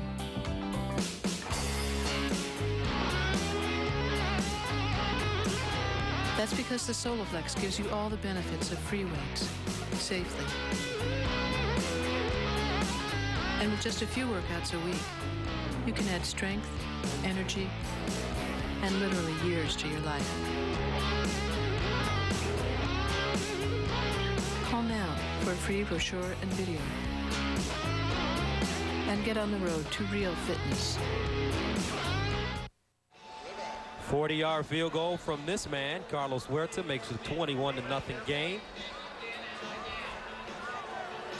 8 minutes, 32 seconds remaining in the 3rd quarter. And that's the bomb squadron from the B-52, and that's on the back of the helmet of Ben Williams. He did the really colorful halftime feature for us where he took us in and out of a B-52 bomber. Not a lot of space in that B-52. Big guy. I was just about to mention, it must be hard for him to squeeze into some of those tight spaces in the B-52. I've never been in one before, but I've heard you have to be kind of small to get in those Air Force planes. Ben Williams. He might have a future in this business. Not bad. He did a pretty good job on that report. Right now, though, he's worried about his team as they trail 21-0. Carlos Huerta kicking off from the 35. Here's Cozart at the 10. Cozart gets up to the 25-yard line. Tackle made by Doug Kraft. And you know what? When you look at this Shreveport team, they've got a good running back in Martin Patton. But you know what they need? I'll tell you what they need. They need a guy like number 31 here. Who is this guy running the football? No. The glory days for Darren Nelson lining up in the eye with John Elway at quarterback. Look at him, some pretty shifty moves. Darren Nelson, that's what this team needs. I tell you. They need a lot more than me right now. From the 25, complete. Here's Patton. He must have heard us talking. And Billy Joe Tolliver throws a nice pass on that play. That finger must not be bothering him too much right now.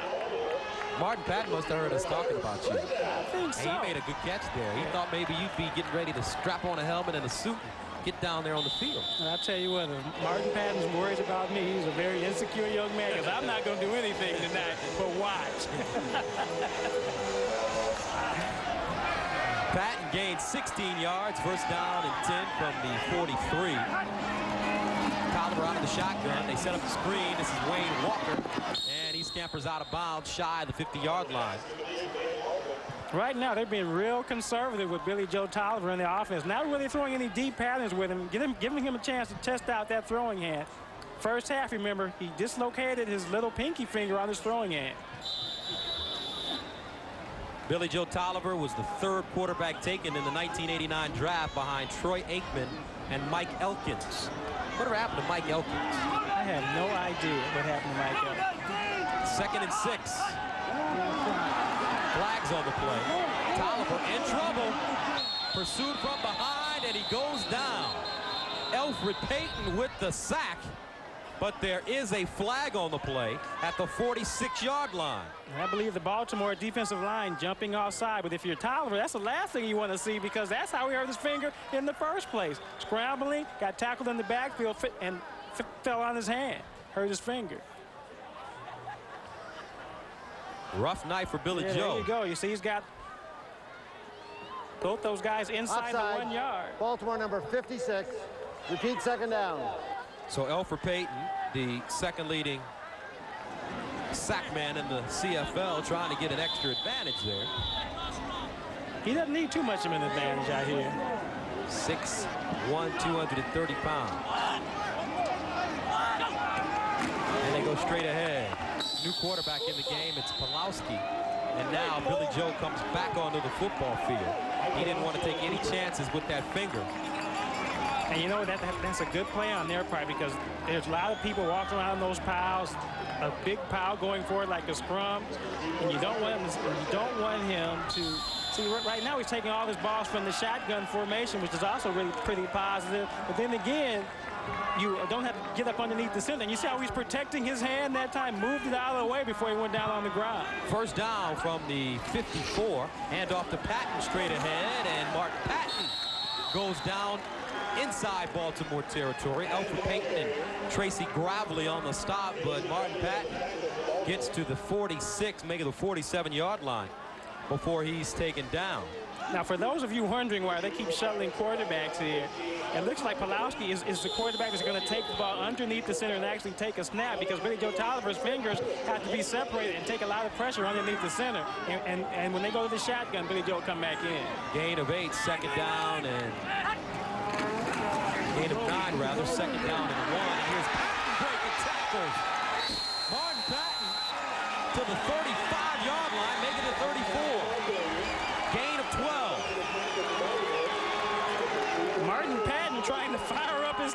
players here breaking tackles, running down the football field, laying people in his wake. Good run by Patton.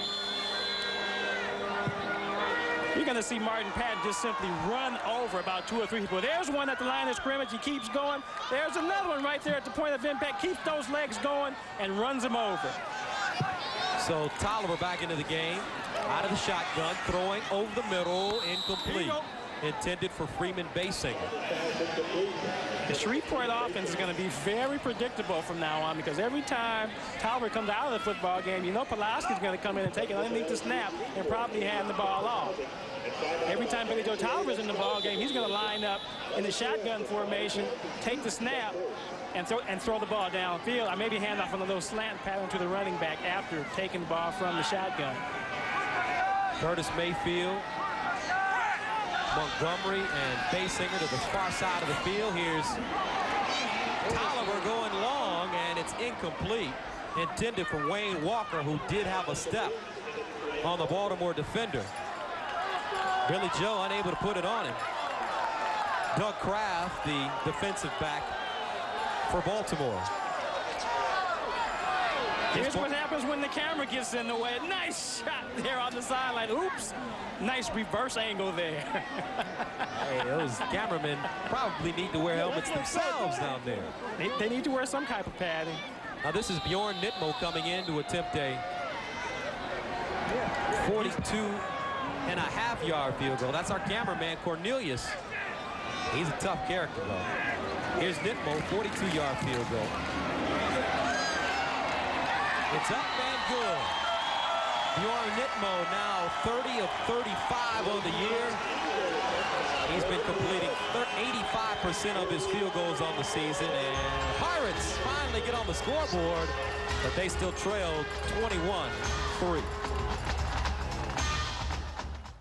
Everybody figures that dogs like to chase after things. Well, we do. To a point. But not over and over again.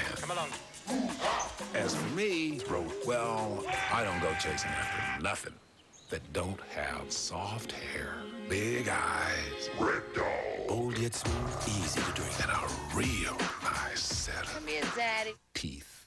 So the Nittany Lions of the Fighting Irish have given us another great college football game. And here are 2 tired generals looking for each other at midfield. Tough break, Joe. Yeah, I know. The tie's too much. It's nice, but maybe next time something in a crew neck. How'd you think that'd be too casual?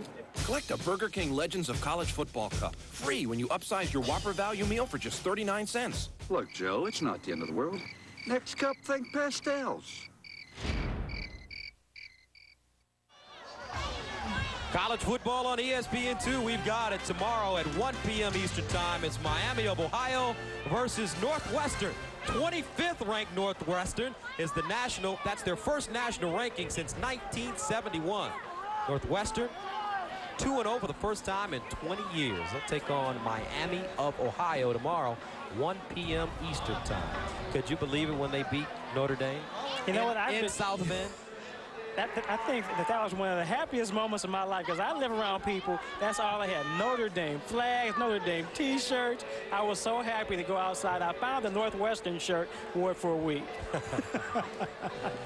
Northwestern Wildcats 2-0 and in the top 25. And wouldn't that be great if they stayed up there most of the year and actually started to play pretty well? That's a pretty big confidence boost, I'm sure. You know, Notre Dame beat Purdue this past week in West Lafayette. Yeah, they did. But you know what? I think the most positive thing about this whole thing is that they had a week off last week, so it kind of gave their heads a chance to come back to the ground. And now they got to get back to playing football again. Chris Wright, the deep man for Baltimore, standing at his 13-yard line. Line drive kick, fielded by Robert Drummond at the 30. Drummond surging ahead and gets up to the 40-yard line. Heck of a collision there.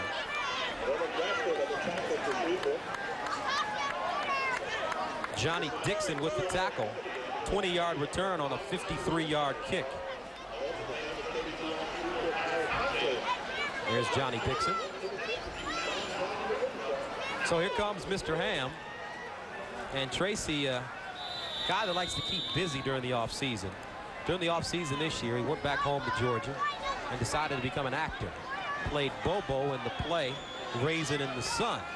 So you never know. He may be trying to get to Broadway when this whole football thing is over for him.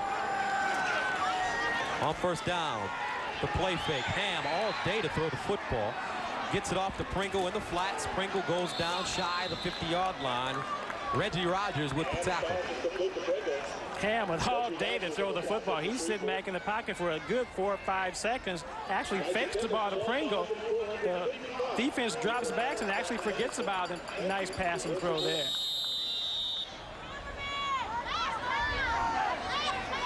And they'll be about a yard shy of the first down. Will make it 2nd down and 1 from their own 49-yard line. Pringle, the lone setback. He gets the football. The flea flicker. Here's Ham. Nobody to throw it to. Finally gets it off, and it's incomplete. Intended for Chris Armstrong. Interesting play selection there when you only need 1 yard for a first down. You know, they must automatically feel that they can pick up a 1-yard touchdown. Actually, a 1-yard first down. Here you're going to see the little flea flicker play. He's going to hand off to Pringle, who's going to turn around and throw it back to him. No one open on the play, though. No one from the Pirates defense fooled on that play. Throws the ball out of bounds. And from the looks of it, the Stallions on 3rd down and short will be going for it. Remember, only 3 downs in the CFL. Defense has to line up 1 yard off the ball. So 9 times out of 10, this will be a quarterback sneak. And it is. And Tracy Ham gets more than enough for the first down. And right now, Mark Dixon, Nick Subas, John Earl, and Neil Fort all playing extremely well on the offensive line. They, you know what, everybody in the stadium knew what was coming, and they get at least 2 yards on the play anyway. Very hard play to defend in the CFL. Stallions, first down from their own 51-yard line. They pitch it to Pringle, running to the near side, and Mike Pringle, tackled by Chris Zingo from behind. Chris Zingo on the tackle for Shreveport. He'll gain about 2. You know, when I was playing for the Vikings, they used to run me on sweeps toward the short side of the field. I used to always yell at them, why are you running me to the short side of the field on a sweep? Give me some room to run the opposite side of the field so I can run with the football and actually stretch the defense. That time they run Pringle to the short side of the field. He has nowhere to go. Maybe less players on that side? It didn't look like it to me.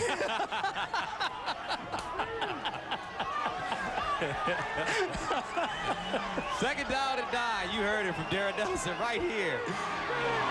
And here's Ham over the middle. He's got him, man. At the 30-yard line, Reggie Perry with the reception and the huge first down for the Stallions. Gain of 27.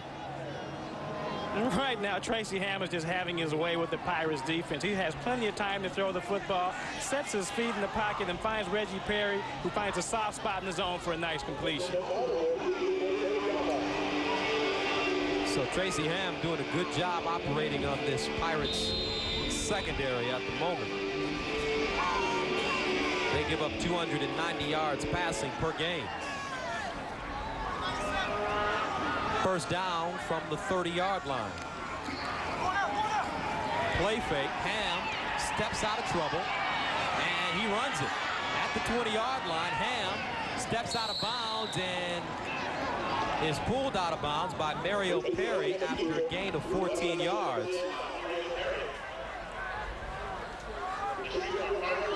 Here we're going to see Ham. He's in the pocket. He actually has no one to throw the ball to. Good coverage on the part of the Pirates. He's just going to simply pull the ball down and take off running with it, running toward the sideline. Actually going to try and do a little stutter step move. No, that didn't work.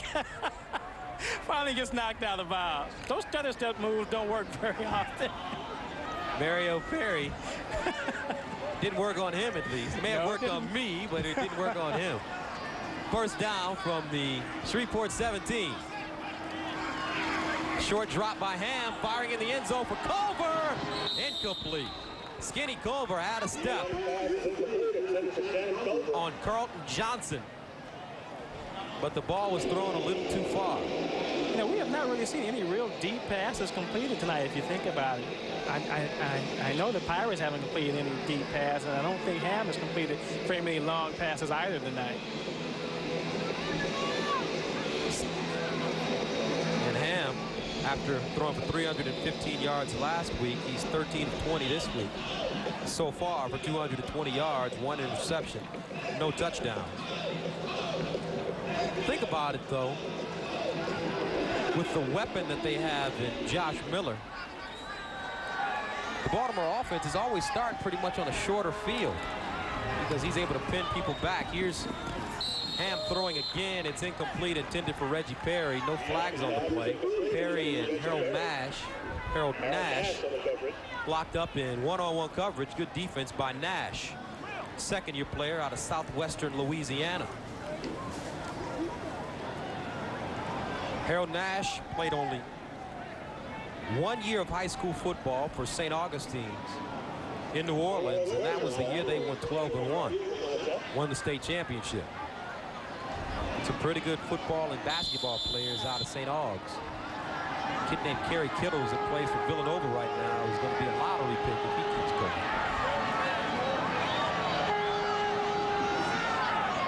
Carlos Huerta in to attempt a 24-yard field goal. The kick is up, and it's good. So another field goal for Carlos Huerta. He adds that one to a 40-yarder, and Shreveport still in deep trouble. They trail 24-3.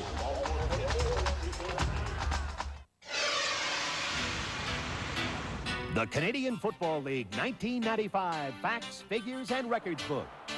It's your source for the landmark plays, the vital stats, the award-winning players, the complete rules, and the outstanding performances all the way to the Grey Cup.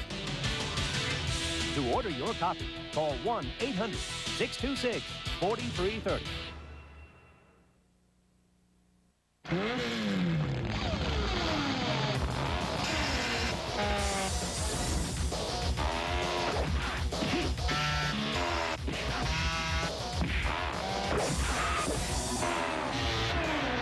It's everything you love about the arcade game. Cut down to size. Only on the Super NES. With a free game music CD. So who needs a new system? No boys on campus. Thanks. Yeah. No boys. No boys. Domino's deep dish always gets quite a reaction. Saucy. Honey, now that's the way I like it. Ooh, that is fine. Hey, give me some. The boys. Ultimate deep dish. Count on zesty, thick crust, cheese baked to the edge, and free delivery. Now buy any deep dish at menu price and get buffalo wings for $1.99. Is everything all right? Oh, boy. Fact, over 800,000 automobile crashes occur in the rain each year. Fact, the Subaru Legacy is equipped with all-wheel drive, the ultimate safety feature. Fact, compared to front-wheel drive, the Subaru all-wheel drive system provides the driver with superior control and better handling on rain-slick surfaces. A fact that's very comforting indeed. The all-wheel drive Legacy from Subaru. And we're back at Independence Stadium in Shreveport, where the score is 24-3 Baltimore, with a very comfortable advantage. Gus Johnson along with Darren Nelson, and so far it's been all Baltimore as they've been able to handle the Shreveport team with relative ease. Incomplete pass on there. Well, you know, Baltimore has been playing extremely well, especially in the second half. It seems like Ham has really turned it up a notch as far as passing the football is concerned. And of course, their defense is still playing real well. What do you like about Tracy? Well, I like the fact that he moves around in the pocket. I like the fact that he pulls the football down and runs with it when he has a chance. And I also like the fact that he doesn't throw bad passes. Well, a successful night for him so far. Not great numbers, but positive and successful ones, and that's all Tracy Ham wants, is a win out of the deal. If they win this game this evening, they will secure a playoff spot. One more win will secure at least a home game in the playoffs, and another sack, this time O.J. Brigance. But there's a flag also on the play at the 36-yard line. You're going to see Billy Joe Tolliver setting up in the pocket here. Procedure. Pulls the ball back down, and Shreveport O.J. number 80. Regan slams him to the turf. Third down. That flag goes against the Pirates. Brings up third down, and Forrest Gregg obviously a little bit frustrated with the way his offense has performed this evening. Not showing it. Now, this is the same offense that scored like 60-something points sometime this year, right? Against Winnipeg in a game that we broadcasted right here from Independence Stadium. Kane sending it away. Angle toward the far side. Chris Wright at the 36, still on his feet. Chris Wright trying to break out of trouble, fumbles the ball, and it looks like the Pirates have it. You know, sometimes that's what happens when you scramble around too much trying to pick up some extra yards. Sometimes you need to just get down and pick up the yards that you have and just give the play up. That time, Chris Wright, trying to struggle around with the football, ends up giving it up after fighting off about 5 or 10 attempted tackles on his part. Turns the ball over. So as we begin the fourth quarter of play, the Pirates get a break. They recover the fumble. You're going to see Chris Wright running with the football here. Now, there's going to come a point when you just have to give up. You see, Chris Wright is fighting for tackles. He's really had a tough day today as far as returning kicks go. And you see the ball come out in the crowd. That's what happens sometimes when you're fighting for extra yards. So let's see if Shreveport can put something together. They get a break, and they'll operate with a short field at the Baltimore 46-yard line. That doesn't look to bother Don Matthews too much. He's pretty confident in his defensive unit. First down. This is Bradford picking his way ahead, and Bradford gets to the 43. Matt Goodwin and Grant Carter with the tackle. Billy Joe Tolliver is still in this ball game tonight, toughing out a dislocated pinky finger he suffered early in the second quarter. Gain of 3 yards, second down and 7. 3 receivers to the near side. Here's Tolliver. Over the middle to Basinger, and Freeman Basinger makes the catch. Tackled by Ken Watson. He picks up 14 yards and a first down. Billy Joe Tolliver finally has some time to throw this football. You're going to see him start sliding to his left a little bit here. He's going to have time to look down the field and find Basinger about 10, 15 yards down the field. Billy Joe, if you give him some time, he can hit his receivers. Freeman Basinger, 24th reception on the year. 12th player picked by the New England Patriots during the 1992 draft. 12th round pick. Here's Bradford getting outside. Norman Bradford to the end zone. Touchdown, Pirates.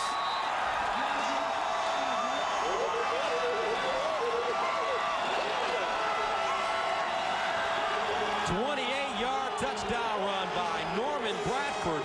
His second touchdown of the year, and that gives the fans here at Independence Stadium something to cheer about.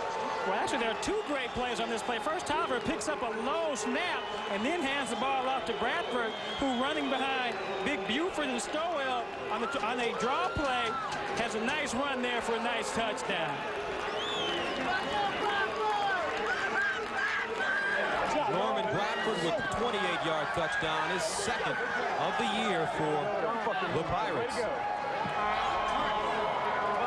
And Bjorn Nitmo comes on to attempt the extra point. It is good, and Shreveport trying to get back into this football game. They capitalized on the turnover by the Stallions. They now trail it 24-10. Now at Pep Boys, get any 4 of our 35,000-mile all-season steel-belted tires at an incredible low $109. That's right, any 75 or 80 series, any 4, just $109 at Pep Boys now.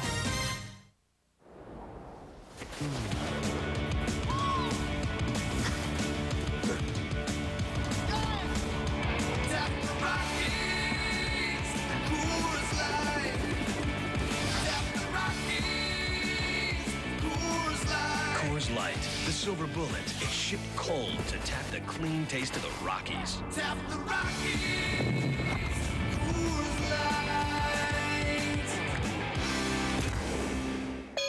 The girl who was too tall. The girl who could run faster than the boys. The pretty girl who never wanted to be a cheerleader. The girl who turned her back on the in crowd has risen above the rest.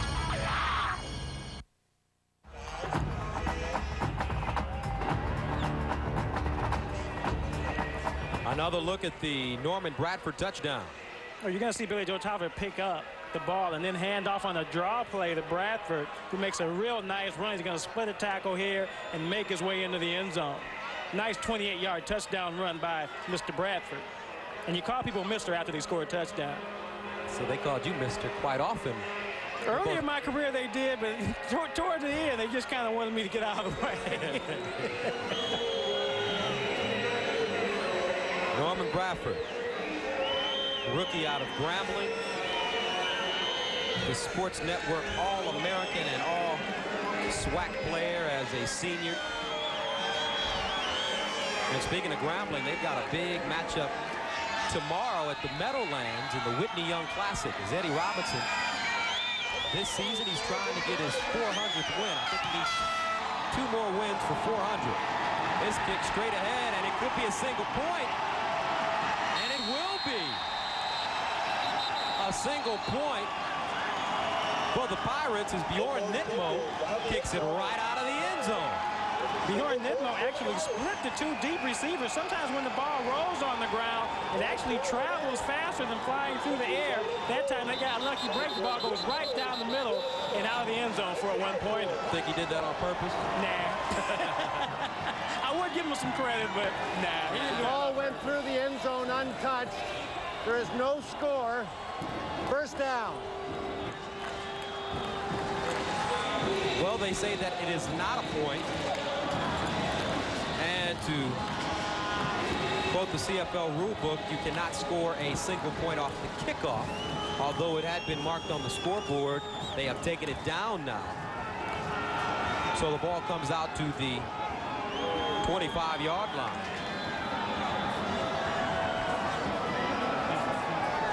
And it'll be a first down situation for the Stallions. The point has been removed.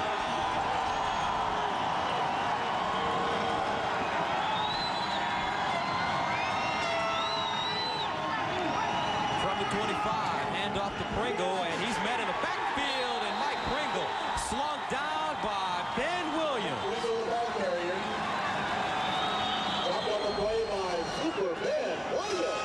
Brian Williams coming in like a B-52 on that play. And I'll tell you what, Ben Williams, number 64, making a nice play in the backfield. And Mr. Pringle has to be a pretty upset young man right now. He has 10 carries for about 39 yards, and he's going to subtract some more yards after that carry. Ben Williams was an all Big Ten selection at the University of Minnesota. Second and long for the Stallions. Ham in trouble again, scrambling. Ham running the football, and he picks up the first down. Tracy Ham, in his 9th year, still has some get up and go in that body as he picks up 15. Tracy Ham determined to get the first down on that play. He kind of sees the momentum slipping toward the Pirates side of the field. Decides he's going to take it upon himself to run upfield and pick up this first down. You see him running in the pocket there. No one to throw to. He's going to put it down and has that determined look on his face. He's going to dive forward and pick up the first down. In college at Georgia Southern, Tracy Ham rushed for 1,000 yards as a quarterback. First down from the 36. Ham firing, and this is Mark Orlando, the rookie out of Towson State, up to the 50-yard line, 12-yard reception. And the story on Orlando is that he can catch BBs in the dark. He doesn't miss too many footballs. BBs in the dark, that's pretty good. That's like catching a bullet with your teeth, isn't it? Towson State's all-time leading receiver. I had a chance to call a game when Orlando played for Towson State when they played against Howard University, and I tell you, it was one of the best football games I've ever seen. Bison won it. The Howard Bison won it with 1 tick left on the clock. And a couple of guys that played in that game are in the NFL right now. in the CFL. Here's Pringle. Met in the backfield. He gets back to the line of scrimmage, but it was Ben Williams again with the hit. You know what, sometimes those big guys kind of want to showboat a little bit. That time, Ben Williams in the backfield actually takes his helmet off after the play so that the women can get a nice look at that face there. You're going to see Ben Williams fight through and make a nice tackle on Pringle in the backfield. You know, those big guys, they like to celebrate. They don't get much attention. They got to take it when they can get it. No gain on the play, second down and a long 10 yards from the 50. Fumble on the play. Tracy Ham dives on it at the 45. Looks like some problems with the snap. I see Tracy Ham here in the shotgun formation. A real low snap forces Tracy Ham to try and pick up the football off the ground. Doesn't quite pick it up. Forces him into a punting situation.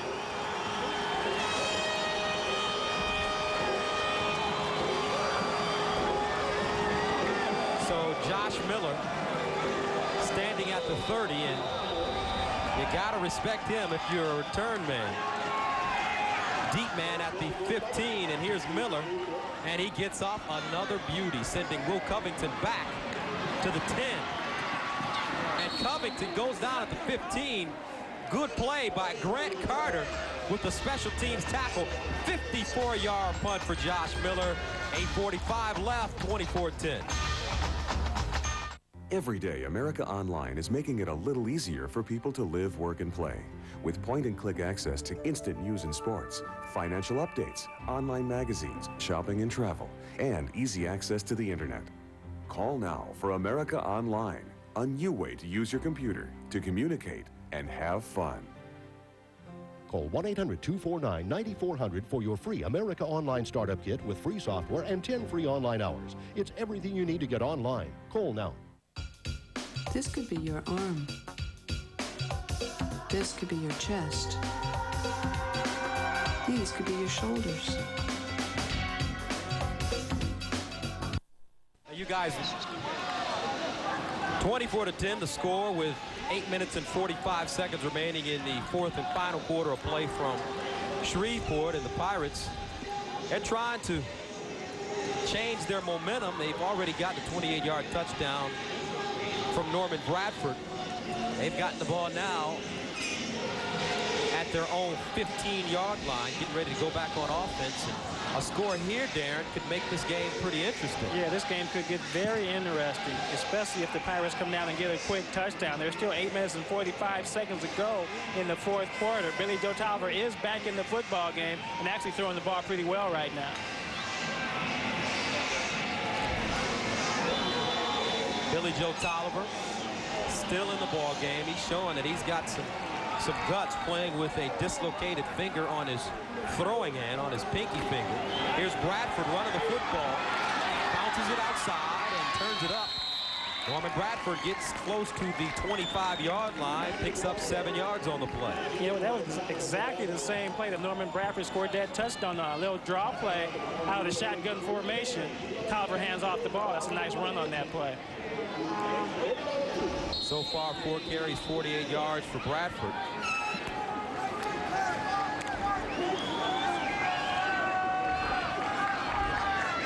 That'll make it second down and short for the Pirates. And here's Martin Patton. Takes a lick and it keeps going.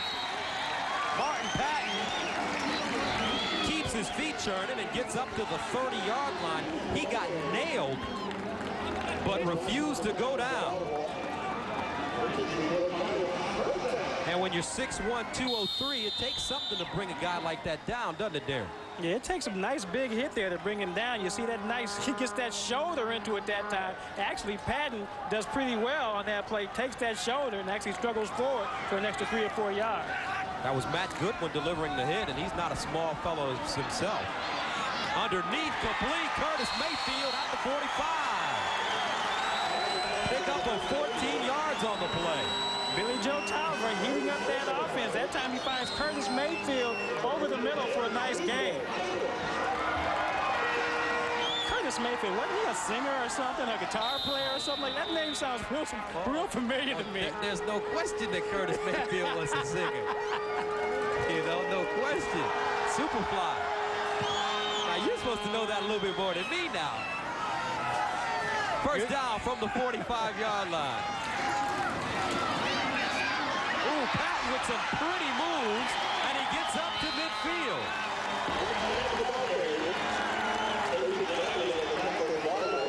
You know, you can tell the difference between a quarterback stutter step and a running back stutter step by watching this play. We saw earlier Tracy Ham trying to stutter step and actually getting knocked out of bounds. This time, Martin Patton with a nice, pretty inside move right there before he gets brought down for a nice gain. Well, folks, you saw them in their work clothes a little while ago during our halftime segment. Carl Gramlich and Steve Charbonneau, the B-52 bomber pilots. And they're here with us now in shorts. I mean, kind of dressed down here. Well, it's game time. Enjoying a football game here. He's getting pretty excited up here, too. You see him waving his fist in the air on that last play? Wait a minute. You're officially members of the press right now, so no cheering in the press box. Okay? Yes, sir. Okay. No bias, you mean? No bias. Okay. No. First down and 10 from midfield to the far side. The Pirates! Sorry. Will Covington. And I'm holding something that's very interesting in my hand right now. I don't know if our camera crew can take a look at it. It's well, actually, I'll let you guys tell me what I'm holding in my hand right now. What that is a clip we hook into our internal bomb bay when we drop M117. They're a 750-pound bomb, and night one of the war, we were dropping those on the Iraqis, and that's a clip from that night. And each bomb has a clip like that attached to it? That's yeah, right. What happens... Bomb comes out of the bomb bay, and then the pin arms the bomb as it falls out. Okay. And that starts the whole process. Now, from what I understand, as we get a better look at it, that's the pin there. Yes, it is. And from what I understand, during the war in Desert Storm, which you guys served in, the B-52s dropped more than a third of the bombs. Yes, sir. We dropped a ton of bombs out there. We were low level the first few nights, and then they put us up high level when we had air supremacy. And the B-52s did a real important part during Desert Storm, bringing the... First down and 10, and I hate that. At the 46-yard line, Billy Joe Tolliver, the night continues to be a rough one for him as he gets dropped by Robert Pressberry. And looking at the B-52 bomber when Ben Williams had a chance to go up in it, not a whole lot of space up in there, Steve. It seems like for a big guy like that, or maybe a big guy like Darren, you got to be careful where you move around. Yeah, that big beast was definitely not made to ride comfortably. That was made to hold the bombs, and then they stuck a little hole up there to put our crew up there of 5. And Ben saw that yesterday, and we actually strapped him into a parachute, and he saw how tight it was. Really? I've got one question. Who's more important, the B-52 flyers or these fighter jet guys that escort you guys around? I have to wholeheartedly say the fighter was made to make sure the B-52 makes it to target. Thanks a lot, guys. Second down and 13 from the 46. Tolliver swings it out. This is Bradford. Shy of the 35-yard line to the 36. Now, from what I understand, the B-52 started flying in the 50s, about 54. What's the difference between that plane and the one that's out there now, or is there a difference at all? Oh, just technology has improved so much. What kind of different technology? B-2, the B-2 is stealth bomber. We're just so big and so slow compared to some of the newer bombers. But I'll tell you, it's still a proven aircraft, and it's the only one really right now that's actually gone into combat for the bombers. So we still are the #1 bomber, but we have the B-2 and the B-1 right now, very capable, and that's the future of the Air Force. Now, when I think of a B-52, I think about something big and kind of slow. Now, how fast do these things actually go? Well, we go what we call 390 knots, low level, but which is probably, with the altitudes we fly, we're going about 450 miles per hour. Big third down situation for Shreveport. Third down and 4 from the 38, and we have a whistle on the play. I think that might have been one of those plays where you get everybody lined up around the ball, and then you try to get somebody to jump off sides. Well, guys, first of all, we'd like to say thank you very much for stopping by. And congratulations on the evening, and good luck in the future. Our pleasure. Okay, our pleasure to be here. No question. Go Pirates. They are still trailing 24-10. Shaving can strip away your skin's moisture, leaving it dry, burning. But now you can take the heat out of shaving with new Old Spice Soothing Gel. An amazing hard work, dedication, commitment. Get Russell athletic. Get tough. Get up there, Lord, bud. Go, go. Walker. And we're back. Wayne Walker exciting the crowd, running this back for a touchdown. You know what the biggest part about that play was Pulaski actually throwing a block on that play to keep the defensive man out of the backfield to allow Wayne Walker to score that touchdown. Wayne Walker showing some great speed on that play. 42-yard touchdown for Wayne Walker. And all of a sudden, we've got a football game. The extra point by Bjorn Nitmo on its way, and Nitmo drills it, and all of a sudden it's 24-17 with 3 minutes and 3 seconds remaining in the ball game. And we're at the 3-minute warning, so we'll take a timeout and come back. Wrap this ball game up for you. Shreveport still in the mix, trailing 24-17. Popping with flavor.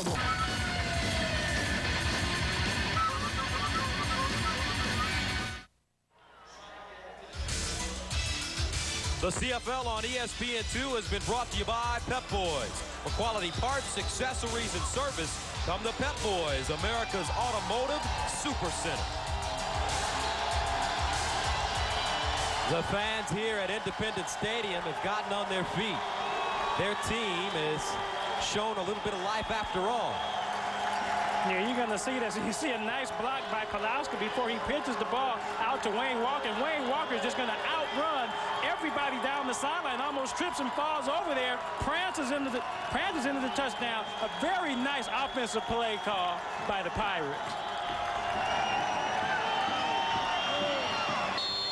So they'll put it in the hands of the Shreveport defense, who's been playing well all evening despite the score. Bjorn Nitmo kicking away from the 35 and delivers a pretty good one. Robert Drummond starting 5 yards in his own end zone. Reverses his field. He's hemmed in and is finally tackled at the 10-yard line. You know, with the score at 17-24, it kind of makes that single point that they had taken away early in the fourth quarter very important right now.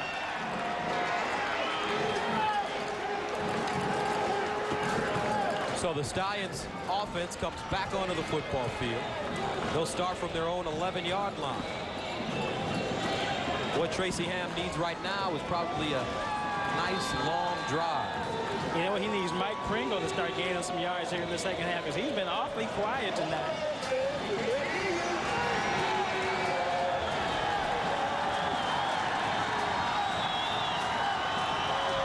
First down and 10 from the 11. The play fake, Pringle, rather Drummond in the flats, and he gets to the 20-yard line. For Mike Pringle on the evening, he's rushed for 32 yards. Anthony Shelton on the tackle. Now, this is a man that averages 151 yards a game. That hamstring must be bothering him still a little bit, and this Pirate defense has played extremely well here, especially in the second half, shutting down the run. That's Robert Drummond bending over. Pringle, 32 yards on 13 carries. 1 touchdown.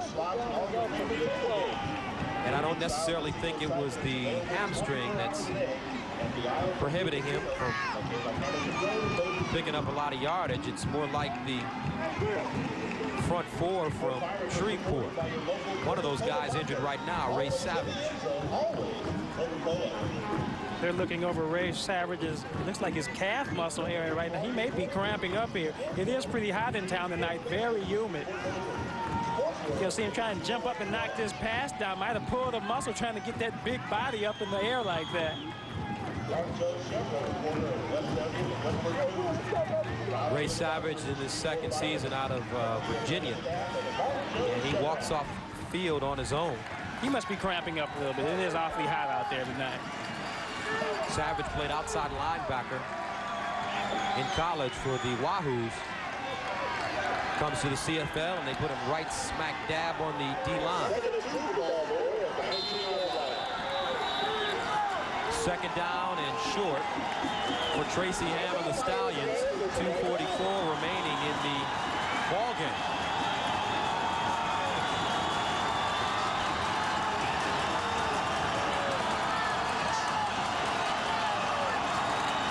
Pringle.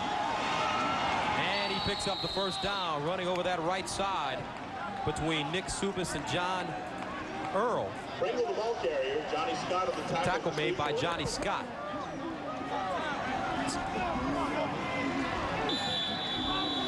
Mike Pringle picks up the first down with 2 minutes and 24 seconds left in the football game. Don Matthews pacing the sidelines a little bit.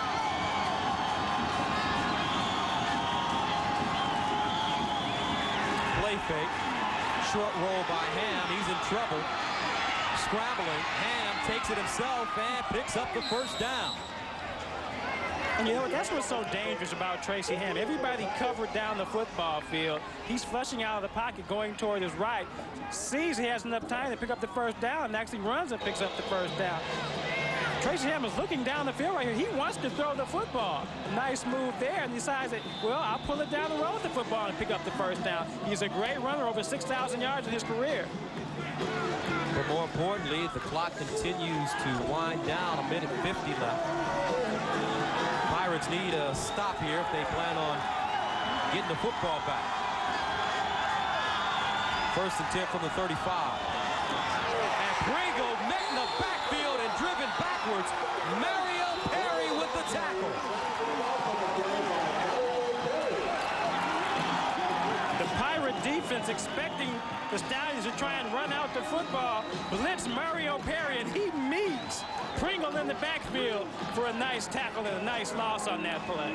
Mario Perry has been all over the football field this evening, folks. A member of the Omega Psi Phi fraternity, as you see it on his left bicep. And he has been a player that definitely has made an impact for this Shreveport defense. So a big second down and 13 situation from the 33. Ham back to pass, ducks under, gets it off, complete inside Shreveport territory. Great play by Tracy Ham and a great catch by Chris Armstrong. Gain of 24. Tracy Ham almost got sacked on that play. You're going to see Anthony Shelton go over his head. He ducks under Shelton and finds Armstrong over the middle. That's one more nail in the coffin right there. That may do it for Baltimore this evening. They pick up the first down. Tracy Ham, all by himself, 298 yards in total offense. And he's got his team in good shape at the Shreveport 52-yard line and a first down.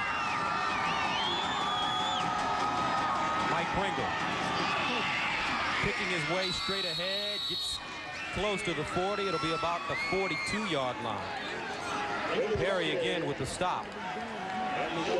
48 seconds remaining in the contest, so the story so far, when the Pirates defense finally needed that big stop, they've been unable to come up with it.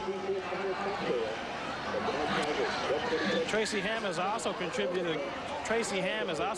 a great deal to this drive, running for a first down, ducking, leaping Anthony Shelton, and getting a pass off for another first down. 29 seconds, and they go straight ahead. Tracy Ham, and he picks up another first down, and that should be your ball game.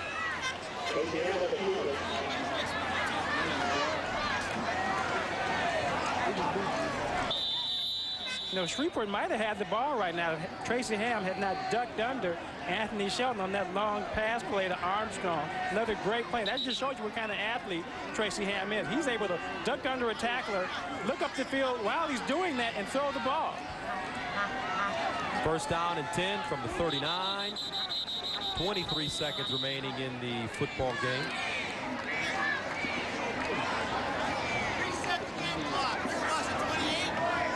And they're going to reset the game clock. 2 seconds elapsed. It should be at 25 seconds. So they're going to reset it. And it looks like they'll be putting 26 seconds on it.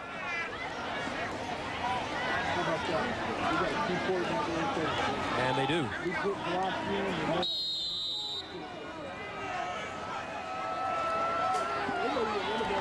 Clock starts winding down. 18 and counting.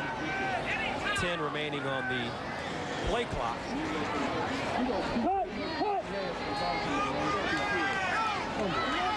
Tracy Ham snaps it, takes a knee, and the clock will stop with 5 seconds remaining.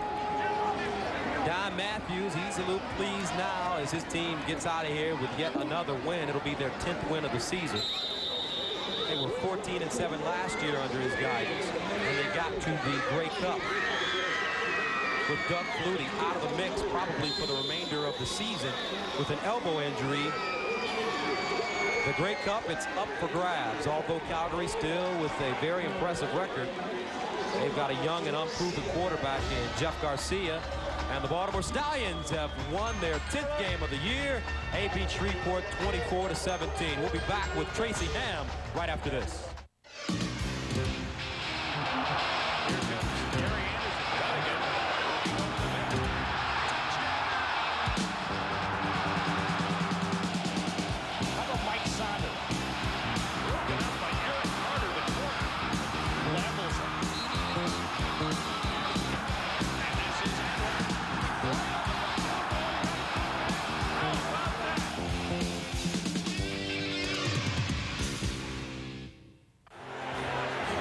Look who's here. Herschel Walker and Tony Dorsett, two of the best college football running backs I ever saw. I'll bet you they're swapping some pretty good football stories. Next time, I'm telling you, Tony, right profile.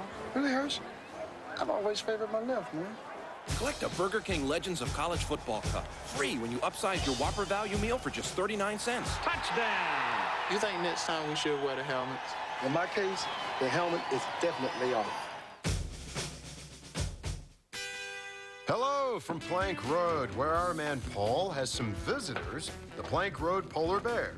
Each year, the Polar Bears seek ultimate E-Series and E4, just $109 at Pep Boys now. The Baltimore Stallions, the class team of the Southern Division, they pick up their 10th win of the season to go along with only 3 losses as they beat Shreveport 24-17 here at Independence Stadium. The star of this game, Baltimore quarterback Tracy Ham, who joins us right now. Tracy, Gus Johnson along with Darren Nelson, congratulations on the win, and we thought that you did a pretty good job keeping your team driving down the field the entire game. Thank you, Gus. Darren, how y'all doing?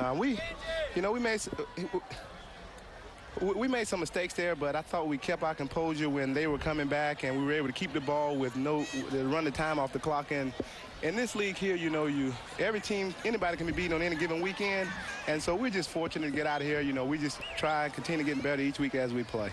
I don't know if you can see it, but from where we sat today, the key play in this game happened with about a minute left. That's when you were rushed, ducked under Anthony Shelton, and completed the pass to Chris Armstrong. Well, I thought Chris made a super read for me. Chris was originally supposed to go in the flat, no safety in the middle. He went to the middle. I was able to get up under one defender and able to get the ball on the field. But, Shreveport is an up-and-coming team. They got a real good group of guys up front that really put pressure on you. They're really good at stopping the run. So it's tough playing a team like this back-to-back, but, you want to get the first one, and then you have a chance to sweep both of them. So we're in good shape, and we're just trying to get steady and play consistent as the playoffs come about. Tracy, you've rushed for over 6,000 yards in your career and also thrown for close to 28,000 miles. Are there any set offensive plays where you actually get to run the football, or do you just kind of make that up as you go along? Well, we have some set ones, but I try not to call them because every time we run a set call, it never works. So I've been better at moving around when the defense anticipated me throwing the ball downfield, and that gives me running lanes. And I think that takes some pressure off my guys up front. So I try not to call my play, but I try to keep the defense honest by making them rush in their lanes. Well, Tracy, thank you very much for joining us. Congratulations on yet another good game, and good luck down the future. I'm sure we'll be seeing you. Thanks, gentlemen. Hello, Valerie and little Tracy. How y'all doing? Thank you very much. Okay, Tracy Ham, the quarterback of the Baltimore Stallions. Our next game, Winnipeg and Calgary, next Friday, 8 p.m. Eastern Time, 5 p.m. Pacific. The Baltimore Stallions win their 10th game of the season behind 298 yards in total offense from Tracy Ham, the quarterback, and they improved to 10-3. Our final 24-17. For Darren Nelson and our entire crew here in Shreveport, I'm Gus Johnson saying so long to you, everybody. We'll see you next week in Calgary.